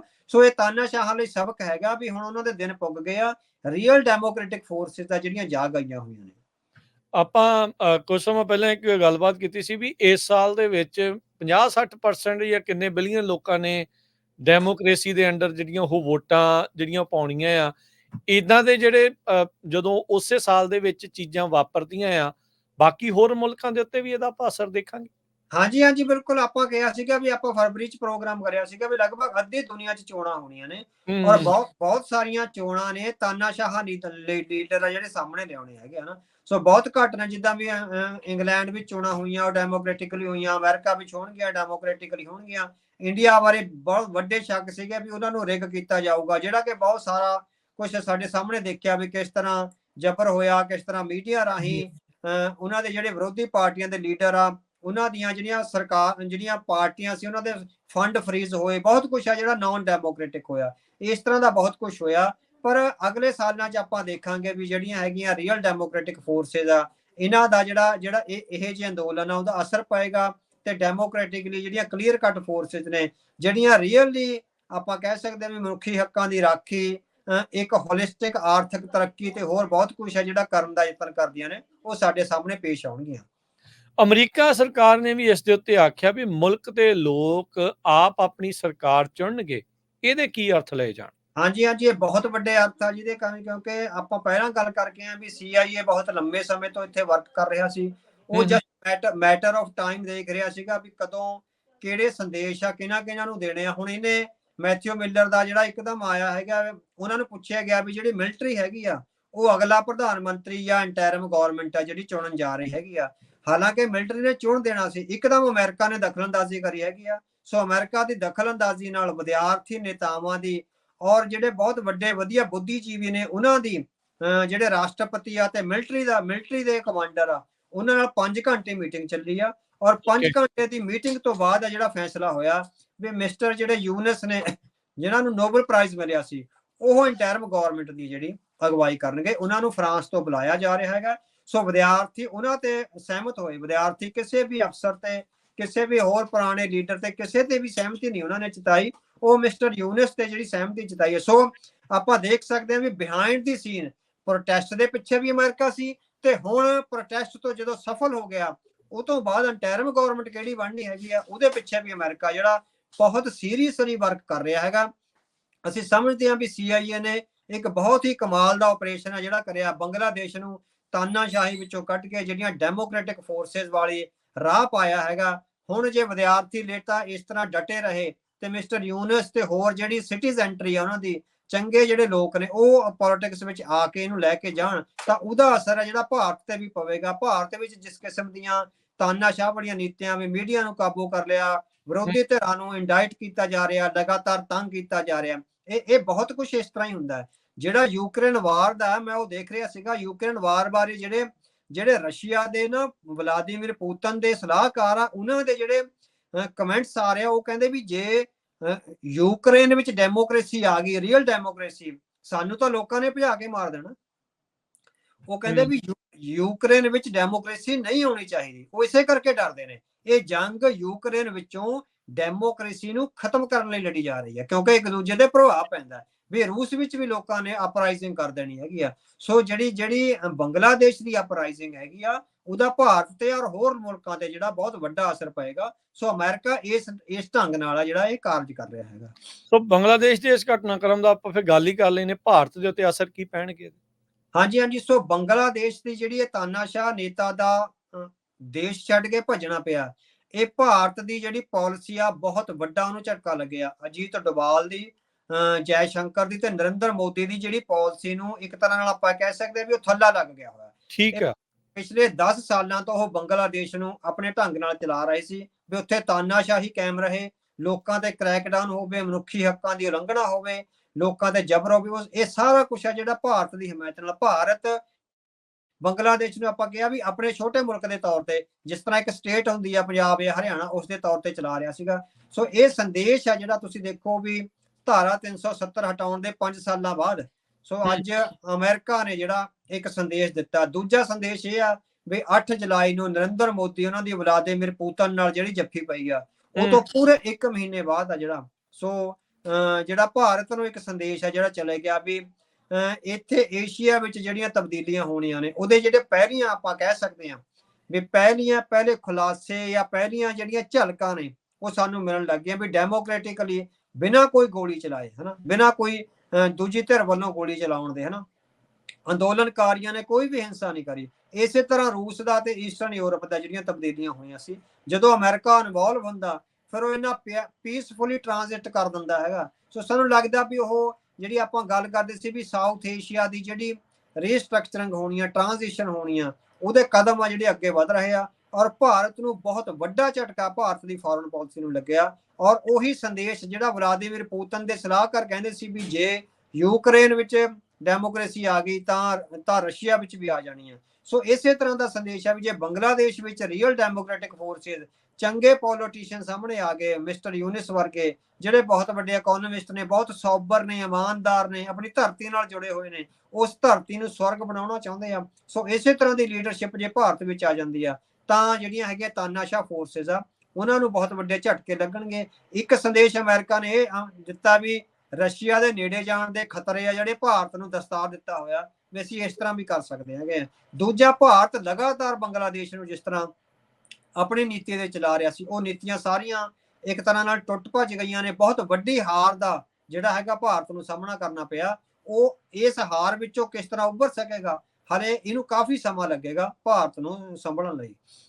ਜੀ, ਮੁਹੰਮਦ ਯੂਨਸ ਬਾਰੇ ਵੀ ਦੱਸਿਏ। ਜਿੱਦਾਂ ਤੁਸੀਂ ਦੱਸਿਆ ਸੀਗਾ ਢਾਕਾ ਤੋਂ ਤਾਂ ਉਹ ਪੜ੍ਹਿਆ ਸੀ। ਇੱਥੇ ਨੈਸ਼ਵਿਲ ਦੀ ਜਿਹੜੀ ਯੂਨੀਵਰਸਿਟੀ ਆ ਉੱਥੋਂ ਇਸਨੇ ਇਕਨੋਮਿਕਸ ਦੇ ਵਿੱਚ PhD ਵੀ ਕੀਤੀ ਆ। ਅਵਾਰਡ ਇਸ ਨੂੰ ਕਈ ਤਰ੍ਹਾਂ ਦੇ ਬਹੁਤ ਸਾਰੇ ਜਿਹੜੇ ਮਿਲ ਚੁੱਕੇ ਸੀ, ਜਿਨ੍ਹਾਂ 'ਚ ਨੋਬਲ ਪ੍ਰਾਈਜ਼ ਵੀ ਮੁਹੰਮਦ ਯੂਨਸ ਆ ਉਹਨਾਂ ਨੂੰ ਮਿਲਿਆ ਸੀ। ਸੋ ਉਸ ਦੇ ਉੱਤੇ ਹੁਣ ਸਹਿਮਤੀ ਬਣੀ ਆ ਤੇ ਕਹਿੰਦੇ ਵੀ ਵਾਪਸ ਆਉਣਗੇ। ਸੋ ਦੇਖਦੇ ਹਾਂ ਕਿੱਦਾਂ ਬਣਦਾ। ਇੱਥੇ ਇੱਕ ਸਵਾਲ ਨਾਲ ਹੀ ਅਵਤਾਰ ਸਿੰਘ ਜੀ ਇਹ ਉੱਠਦਾ ਆ, ਅਕਸਰ ਜਦੋਂ ਇਹ ਮੁਲਕਾਂ ਦੀ ਗੱਲ ਆਉਂਦੀ, ਆਜ਼ਾਦੀ ਦੀ ਗੱਲ ਆਉਂਦੀ ਆ ਵੀ ਹਾਂ ਵੀ CIA ਨੇ ਹੈਲਪ ਕੀਤੀ, ਅਮਰੀਕਾ ਨੇ ਹੈਲਪ ਕੀਤੀ, ਅਮਰੀਕਾ ਦੇ ਦੁਆਰਾ ਇਸ ਬੰਦੇ ਦੇ ਨਾਂ ਦੇ ਉੱਤੇ ਸਹਿਮਤੀ ਹੋਈ ਆ। ਕੀ ਬੰਗਲਾਦੇਸ਼ ਦੇ ਲੋਕ ਇਹ ਮੰਨਣਗੇ ਬਾਅਦ ਦੇ ਵਿੱਚ, ਜਾਂ ਇਹ ਸਵਾਲ ਤਾਂ ਉੱਠਣਗੇ ਜੇ ਅਮਰੀਕਾ ਨੇ ਲੈ ਕੇ ਦਿੱਤਾ, ਅਮਰੀਕਾ ਆਪਣੇ ਹਿਸਾਬ ਨਾਲ ਜਿਹੜਾ ਇਸ ਨੂੰ ਚਲਾਊਗਾ, ਇਸ ਨੂੰ ਕਿੱਦਾਂ ਜਿਹੜਾ ਉਹ ਦੇਖਿਆ ਜਾਊਗਾ? ਨਹੀਂ, ਅਮਰੀਕਾ ਲੋਕਾਂ ਦੀਆਂ ਭਾਵਨਾਵਾਂ ਤੋਂ ਉਲਟ ਜਾ ਕੇ ਨਹੀਂ ਨਾ ਕੋਈ ਲੀਡਰਸ਼ਿਪ ਥੋਪੂਗਾ। ਅਮਰੀਕਾ ਨੂੰ ਤਾਂ ਹੈ ਵੀ ਡੈਮੋਕ੍ਰੈਟਿਕ ਪ੍ਰੋਸੈਸ ਵਿੱਚ ਆਓ। ਠੀਕ ਹੈ। ਤਾਂ ਉਹ ਭਾਰਤ ਵਿੱਚ ਵੀ ਇਹੀ ਗੱਲ ਕਰ ਰਿਹਾ ਵੀ ਜਿਹੜਾ ਭਾਰਤ ਵਿੱਚ ਹੁਣ ਸਿਸਟਮ ਚੱਲ ਰਿਹਾ ਇਹ ਡੈਮੋਕ੍ਰੈਟਿਕ ਨਹੀਂ ਹੈਗਾ। ਇਸੇ ਕਰਕੇ ਇਸ ਵਾਰ ਉਹਨਾਂ ਨੇ ਰਾਹੁਲ ਗਾਂਧੀ ਨੂੰ ਕਿੰਨੀ ਵੱਡੀ ਹੈ ਜਿਹੜੀ ਉਹ ਸਪੋਰਟ ਹੈ ਇੱਕ ਤਰ੍ਹਾਂ ਨਾਲ ਮਿਲੀ ਆ। ਆਪਾਂ ਦੇਖ ਸਕਦੇ ਹਾਂ ਵੀ ਇਹ ਰਾਹੁਲ ਗਾਂਧੀ ਦਾ ਸੋਸ਼ਲ ਮੀਡੀਆ ਤੇ ਜਾਂ ਹੋਰ ਥਾਵਾਂ ਤੇ ਇੰਨੀ ਵੱਡੀਆਂ ਪ੍ਰੋਫਾਈਲਸ ਜਾਣੀਆਂ, ਉਹ ਅਮਰੀਕਾ ਦੀ ਸਹਿਮਤੀ ਤੋਂ ਬਿਨਾਂ ਨਹੀਂ ਹੋਇਆ ਸਾਰਾ ਕੁਝ, ਹੈ ਨਾ। ਸੋ ਉਹ ਚਾਹੁੰਦੇ ਆ ਵੀ ਭਾਰਤ ਹੁਣ ਨਰਿੰਦਰ ਮੋਦੀ ਦੇ ਹੱਥਾਂ ਵਿੱਚ, ਉਹਨਾਂ ਨੂੰ ਪਤਾ ਵੀ ਭਾਰਤ ਨੇ ਰਸ਼ੀਆ ਬਣ ਜਾਣਾ। ਉਹ ਨਹੀਂ ਚਾਹੁੰਦੇ ਭਾਰਤ ਦੂਜਾ ਰਸ਼ੀਆ ਬਣੇ। ਉਹ ਭਾਰਤ ਨੂੰ ਇੱਕ ਡੈਮੋਕ੍ਰੈਟਿਕ ਸਟੇਟ ਹੀ ਰਹਿਣ ਦੇਣਾ ਚਾਹੁੰਦੇ ਆ। ਬੰਗਲਾਦੇਸ਼ ਵਿੱਚੋਂ ਉਹਨਾਂ ਨੇ ਤਾਨਾਸ਼ਾਹੀ ਖਤਮ ਕਰਕੇ ਡੈਮੋਕ੍ਰੇਸੀ ਦਾ ਤਜਰਬਾ ਕਰਿਆ। ਇਹ ਤਜਰਬਾ ਵੱਡੇ ਪੱਧਰ ਤੇ ਫਿਰ ਭਾਰਤ ਵਿੱਚ ਹੋ ਸਕਦਾ ਹੈਗਾ। ਮਿਸਟਰ ਯੂਨਸ ਆ ਜਿਹੜੇ ਇੰਟਰਮ ਗਵਰਨਮੈਂਟ ਚਲਾਉਣਗੇ, ਉਹ ਤੋਂ ਬਾਅਦ ਚੋਣਾਂ ਹੋਣਗੀਆਂ ਔਰ ਵਿਦਿਆਰਥੀ ਇਹਨਾਂ ਚੋਣਾਂ ਵਿੱਚ, ਅਗਲੀਆਂ ਚੋਣਾਂ ਵਿੱਚ ਵੱਡੀ ਪੱਧਰ ਤੇ ਭਾਗ ਲੈਣਗੇ। ਜਿਸ ਤਰ੍ਹਾਂ ਆਪਾਂ ਦੇਖਿਆ ਵੀ ਪੰਜਾਬ ਵਿੱਚ ਆਮ ਆਦਮੀ ਪਾਰਟੀ ਦਾ ਇਨਕਲਾਬ ਆਇਆ, ਇਸ ਤਰ੍ਹਾਂ ਦੇ ਇਨਕਲਾਬ ਨੇ ਜਿਹੜੇ ਬੰਗਲਾਦੇਸ਼ ਵਿੱਚ ਆਉਣਗੇ। ਜਿਹੜੇ ਰੀਅਲ ਵਿਦਿਆਰਥੀ ਨੇ, ਜਿਹੜੇ ਸੱਚ ਨਾਲ ਜੁੜੇ ਹੋਏ ਨੇ, ਜਿਹੜੇ ਆਪਣੇ ਮੁਲਕ ਨੂੰ ਡੈਮੋਕ੍ਰੈਟਿਕ ਲੀਹਾਂ ਤੇ ਚਲਾਉਣਾ ਚਾਹੁੰਦੇ ਆ, ਉਹ ਲੀਡਰ ਬਣ ਕੇ ਅੱਗੇ ਆਉਣਗੇ। ਹੋ ਸਕਦਾ ਹੈ ਕਿਉਂਕਿ ਤਜਰਬੇ ਦੇ ਆਧਾਰ ਤੇ ਮਿਸਟਰ ਯੂਨਸ ਨੂੰ ਪ੍ਰਾਈਮ ਮਿਨਿਸਟਰ ਚੁਣ ਲਿਆ ਜਾਵੇ ਬਾਅਦ ਵਿੱਚੋਂ ਵੀ, ਕਿਉਂਕਿ ਉਹਨਾਂ ਕੋਲ ਇੰਟਰਨੈਸ਼ਨਲੀ ਗੱਲ ਕਰਨ ਦਾ ਇੱਕ ਤਜਰਬਾ ਔਰ ਇੱਕ ਤਰ੍ਹਾਂ ਨਾਲ ਪ੍ਰੋਫਾਈਲ ਹੈਗੀ ਆ। ਪਰ ਬਾਕੀ ਦੀ ਲੀਡਰਸ਼ਿਪ ਆ ਜਿਹੜੀ ਉਹ ਵਿਦਿਆਰਥੀ ਚਲਾਉਣਗੇ। ਔਰ ਅਸੀਂ ਉਮੀਦ ਕਰਦੇ ਹਾਂ ਵੀ ਇਹ ਸੱਚੇ ਸੁੱਚੇ ਵਿਦਿਆਰਥੀ ਆ ਜਿਹੜੀ ਉਹ ਤਾਨਾਸ਼ਾਹੀ ਨੂੰ ਜਿਨ੍ਹਾਂ ਨੇ ਭਾਂਜ ਦਿੱਤੀ ਆ ਵੀ ਉਹ ਰੀਅਲ ਡੈਮੋਕ੍ਰੈਟਿਕ ਫੋਰਸਿਸ ਆ ਬੰਗਲਾਦੇਸ਼ ਦੀ ਅਗਵਾਈ ਕਰਨ। ਇਸ ਤਰ੍ਹਾਂ ਬਾਕੀ ਗੁਆਂਢੀ ਮੁਲਕਾਂ ਵਿੱਚ ਵੀ, ਸੋ ਭਾਰਤ ਵਿੱਚ ਵੀ ਤੇ ਹੋਰ ਗੁਆਂਢੀ ਮੁਲਕਾਂ ਵਿੱਚ ਵੀ ਜਿਹੜੀਆਂ ਡੈਮੋਕ੍ਰੈਟਿਕ ਫੋਰਸਿਸ ਆ ਉਹ ਸਾਹਮਣੇ ਆਉਣ। ਅਮਰੀਕਾ ਦਾ ਇਹ ਹੈਗਾ, ਭਾਰਤ ਨੂੰ ਉਹ ਜਿਸ ਤਰ੍ਹਾਂ ਰਸ਼ੀਆ ਨਹੀਂ ਬਣ ਦੇਣਾ ਚਾਹੁੰਦੇ, ਨਾ ਬੰਗਲਾਦੇਸ਼ ਨੂੰ ਰਸ਼ੀਆ ਬਣ ਦੇਣਾ ਚਾਹੁੰਦੇ ਹੈਗੇ। ਸੋ ਪਹਿਲਾ ਤਜਰਬਾ ਉਹਨਾਂ ਨੇ ਕਰ ਲਿਆ। ਭਾਰਤ ਤੇ ਕਦੋਂ ਕਰਦੇ ਆ, ਆਇਆ ਰਸ਼ੀਆ ਨੂੰ ਰੀਸਟਰਕਚਰ ਕਰਨ ਤੋਂ ਬਾਅਦ ਕਰਦੇ ਆ, ਜਾਂ ਉਹ ਤੋਂ ਪਹਿਲਾਂ ਕਰ ਲੈਂਦੇ ਆ। It is matter of time. ਇਹ ਫਿਰ ਆਪਾਂ ਸਮਝੀਏ ਵੀ ਏਸ਼ੀਆ ਦੀ ਜਿਹੜੀ ਟੁੱਟ ਭੱਜ ਆ ਜਾਂ ਰੀਸਟਰਕਚਰਿੰਗ ਆ, ਉਸ ਦਾ ਜਿਹੜਾ ਅਸਲ ਆ ਇਹ ਹੁਣ ਸ਼ੁਰੂ ਹੋ ਗਿਆ। ਹਾਂਜੀ ਹਾਂਜੀ, ਬਿਲਕੁਲ ਬਿਲकुल, ਕਿਉਂਕਿ ਪਿਛਲੇ ਮਹੀਨੇ ਹੀ ਇੱਕ ਖਾਸ ਸੰਦੇਸ਼ ਆਇਆ ਵੀ ਅਮਰੀਕਾ ਹੈਗਾ ਬੰਗਲਾਦੇਸ਼ ਦਾ ਕੁਝ ਹਿੱਸਾ ਤੋੜ ਕੇ ਔਰ ਬਰਮਾ ਦਾ ਕੁਝ ਹਿੱਸਾ ਤੋੜ ਕੇ ਇੱਕ ਉੱਥੇ ਨਵਾਂ ਮੁਲਕ ਬਣਾਉਣ ਜਾ ਰਿਹਾ ਹੈਗਾ, ਤਾਂ ਕਿ ਉੱਥੇ ਇੱਕ ਬਫਰ ਸਟੇਟ ਬਣੇ, ਜਿਹਦੇ ਨਾਲ ਜਿਹੜੀ ਵਾਇਲੈਂਸ ਬਰਮਾ ਵਿੱਚ ਵੀ ਹੁੰਦੀ ਆ ਤੇ ਬੰਗਲਾਦੇਸ਼ 'ਚ ਹੁੰਦੀ ਆ, ਤੇ ਹੋਰ ਕਿਹੜੀਆਂ ਟੈਰੀਟਰੀਆਂ ਉਹ ਸ਼ਾਮਲ ਕਰਦਾ ਉਹਦੇ ਵਿੱਚ, ਇਹ ਆਉਣ ਵਾਲਾ ਸਮਾਂ ਜਿਹੜਾ ਦੱਸੇਗਾ। ਸੋ ਪਹਿਲਾਂ ਉੱਥੇ ਇੱਕ ਤਰ੍ਹਾਂ ਨਾਲ ਤਜਰਬਾ ਕੀਤਾ ਜਾ ਰਿਹਾ। ਸੋ ਇਹ ਆਪਾਂ ਦੇਖ ਵੀ ਸਕਦੇ ਵੀ ਹੋ ਸਕਦਾ ਫਸਟ ਸਟੈਪ ਹੀ ਹੋਵੇ, ਹਨਾ, ਵੀ ਸ਼ੇਖ ਹਸੀਨਾ ਰਾਹੀਂ ਉਹ ਜਿਹੜਾ ਮਸਲਾ ਹੱਲ ਨਹੀਂ ਸੀ ਕੀਤਾ ਜਾ ਸਕਦਾ, ਇੱਕ ਡੈਮੋਕ੍ਰੈਟਿਕ ਪ੍ਰੋਸੈਸ ਚੋਂ ਆ ਕੇ ਉੱਥੇ ਇੱਕ ਬਫਰ ਸਟੇਟ ਆ ਜਿਹੜੀ ਬਣਾ ਦਿੱਤੀ ਜਾਵੇ। ਸੋ ਸਾਊਥ ਏਸ਼ੀਆ ਦੀ ਟੁੱਟ ਭੱਜ ਦਾ ਇੱਕ ਸੰਕੇਤ ਆ ਜਿਹੜੇ ਮਿਲ ਰਹੇ ਹੈਗੇ ਵੀ ਕਿਤੇ ਨਾ ਕਿਤੇ ਕੰਮ ਸ਼ੁਰੂ ਹੋ ਸਕਦਾ। ਬਾਕੀ ਹੁਣ ਅਮਰੀਕਾ ਦੀਆਂ ਚੋਣਾਂ ਤੋਂ ਬਾਅਦ ਦੇਖਿਆ ਜਾਊਗਾ ਵੀ ਜੇ ਡੈਮੋਕ੍ਰੈਟਿਕ ਪਾਰਟੀ ਆ ਜਾਂਦੀ ਹੈ, ਜਿਹਦੀਆਂ ਕਿ ਦੁਬਾਰੇ ਉਮੀਦਾਂ ਵੱਧ ਰਹੀਆਂ ਨੇ। ਸੋ ਬੀਬੀ ਕਮਾਲਾ ਹੈਰਿਸ ਦੀ ਜਿਹੜੀ ਰੇਟਿੰਗ ਆ ਉਹ ਵੱਧ ਰਹੀ ਹੈਗੀ ਆ। ਸੋ ਡੋਨਲਡ ਟਰੰਪ ਪਿੱਛੇ ਰਹਿ ਗਏ ਹੋਏ ਨੇ। ਸੋ ਜੇ ਉਹ ਹੀ ਟੀਮ ਆ ਟੈਕਨੋਕ੍ਰੈਟਸ ਦੀ ਰਹਿੰਦੀ ਐਂਥਨੀ ਬਲਿੰਕਨ ਦੀ ਤੇ CIA ਦੀ ਤੇ ਜਿਹੜੇ ਨੈਸ਼ਨਲ ਸਿਕਿਉਰਿਟੀ ਐਡਵਾਈਜ਼ਰ ਆ, ਤਾਂ ਉਹ ਬਹੁਤ ਕੁਝ ਅਗਲੇ 5 ਸਾਲਾਂ ਵਿੱਚ ਕਰ ਦੇਣਗੇ। ਆਪਾਂ ਦੇਖ ਰਹੇ ਵੀ ਇਦਾਂ ਦੀਆਂ ਜਿਹੜੀਆਂ ਚੀਜ਼ਾਂ ਬੜੇ ਥਾਵਾਂ ਦੇ ਉੱਤੇ ਹੋ ਰਹੀਆਂ, ਈਰਾਨ ਤੇ ਇਜ਼ਰਾਈਲ ਦਾ ਹੁਣ ਜਿਹੜਾ ਪੇਚਾ ਦੁਬਾਰਾ ਪੈ ਰਿਹਾ। ਤੁਸੀਂ ਕੁਝ ਪ੍ਰੋਗਰਾਮ ਤੋਂ ਪਹਿਲਾਂ ਦੱਸਿਆ ਸੀਗਾ ਵੀ ਪਾਕਿਸਤਾਨ, ਅਫਗਾਨਿਸਤਾਨ, ਈਰਾਨ ਦਾ ਜਿਹੜੀ ਨੁੱਕਰ ਆ, ਉੱਥੇ ਕੋਈ ਬਫਰ ਸਟੇਟ ਦਾ ਹੋ ਸਕਦਾ ਆ। ਬਰਮਾ ਦਾ ਵੀ ਆਪਾਂ ਰੌਲਾ ਦੇਖ ਰਹੇ ਹਾਂ ਹੁਣ, ਨਾਲ ਬੰਗਲਾਦੇਸ਼ ਦਾ ਵੀ ਆ, ਉਧਰ ਯੂਕਰੇਨ ਵਾਲੇ ਪਾਸੇ ਵੀ ਆ। ਇਹ ਸਾਰੇ ਪਾਸੇ ਜਿਹੜੀਆਂ ਗਲੋਬਲੀ ਜੀਓਪੋਲਿਟਿਕਸ ਲਈ ਜੋ ਇਹ ਸਾਰਾ ਕੁਝ ਚੱਲ ਰਿਹਾ ਆ, ਇਹ ਸਭ ਬਫਰ ਸਟੇਟਾਂ ਦੇ ਲਈ ਜਾਂ ਨਵੇਂ ਮੁਲਕਾਂ ਦੀ ਕਹਿ ਸਕਦੇ ਵੀ ਇਹ ਨੀਹਾਂ ਰੱਖ ਹੋ ਰਹੀਆਂ। ਹੁਣ ਤੁਸੀਂ ਦੇਖੋ ਜਿਹੜਾ ਈਰਾਨ ਵਿੱਚ ਨਵਾਂ ਪ੍ਰੈਜ਼ੀਡੈਂਟ ਆਇਆ ਉਹ ਪ੍ਰੋ ਅਮਰੀਕਨ ਆ, ਐਨਾ ਐਂਟੀ ਅਮਰੀਕਨ ਨਹੀਂ ਹੈਗਾ, ਹਨਾ। ਇਟ ਮੀਨਸ ਵੀ ਉਹ ਉੱਥੇ CIA ਨੇ ਬਹੁਤ ਵਰਕ ਕਰਿਆ ਹੋਊਗਾ, ਹਨਾ। ਇਹ ਵੀ ਤਾਂ ਦੇਖੋ ਨਾ ਆਪਾਂ। ਠੀਕ ਹੈ, ਅੱਜ ਉਹਨਾਂ ਦਾ ਜਿਹੜਾ ਹਮਾਸ ਦਾ ਲੀਡਰ ਮਾਰਿਆ ਉਹਦੇ ਕਰਕੇ ਇਜ਼ਰਾਈਲ ਨਾਲ ਉਹਨਾਂ ਦੇ ਰਿਲੇਸ਼ਨ ਗਾਹ ਨੇ। ਸੋ ਅਮਰੀਕਾ ਵੀ ਇਜ਼ਰਾਈਲ ਨਾਲ ਕਿਸੇ ਖਾਸ ਹੱਦ ਤੱਕ ਹੀ ਬੰਨਿਆ ਹੋਇਆ। ਜਦੋਂ ਉਹਦੇ ਇਹ ਇੰਟਰਸਟ ਜਿਹੜੇ ਜੀਓਪੋਲਿਟਿਕਸ ਦੇ ਸਾਊਥ ਏਸ਼ੀਆ ਐਂਡ ਏਸ਼ੀਆ ਦੇ ਇੰਟਰਸਟ ਸਾਹਮਣੇ ਆਉਣੇ ਆ, ਤਾਂ ਹੁਣ ਜੇ ਬੰਗਲਾਦੇਸ਼ ਵਿੱਚ ਪ੍ਰੋ ਅਮਰੀਕਨ ਗਵਰਨਮੈਂਟ ਆ ਜਾਂਦੀ ਆ, ਉਧਰ ਈਰਾਨ ਦਾ ਰਾਸ਼ਟਰਪਤੀ ਆ ਕਾਫੀ ਸੌਫਟ ਕਾਰਨਰ ਰੱਖਦਾ ਔਰ ਉਹ ਚਾਹੁੰਦਾ ਵੀ ਪਾਬੰਦੀਆਂ ਹਟ ਜਾਣ, ਅਸੀਂ ਇਕਨੋਮਿਕਲੀ ਤੇ ਸੋਸ਼ਲੀ ਆ ਜਿਹੜਾ ਅੱਗੇ ਕੰਮ ਕਰਨਾ, ਜਿਹੜਾ ਬਾਕੀ ਦੁਨੀਆ ਨਾਲ ਉਹ ਕੰਮ ਸ਼ੁਰੂ ਕਰੀਏ। ਸੋ ਚਾਈਨਾ ਨੇ ਆਪਾਂ ਦੇਖਿਆ ਵੀ ਬਰੋਕ ਕਰਾਇਆ ਸੀਗਾ ਸਾਊਦੀ ਅਰੇਬੀਆ ਦਾ ਤੇ ਈਰਾਨ ਦਾ ਸਮਝੌਤਾ ਕਰਾਇਆ ਸੀਗਾ। ਸੋ ਇਹ ਬਹੁਤ ਕੁਛ ਆ। ਹੁਣ ਬੰਗਲਾਦੇਸ਼ ਵਾਲੇ ਸੀਨ ਵਿੱਚ ਵੀ ਚਾਈਨਾ ਦੀ ਇਨਵੋਲਵਮੈਂਟ ਤੋਂ ਇਨਕਾਰ ਨਹੀਂ ਕੀਤਾ ਜਾ ਸਕਦਾ।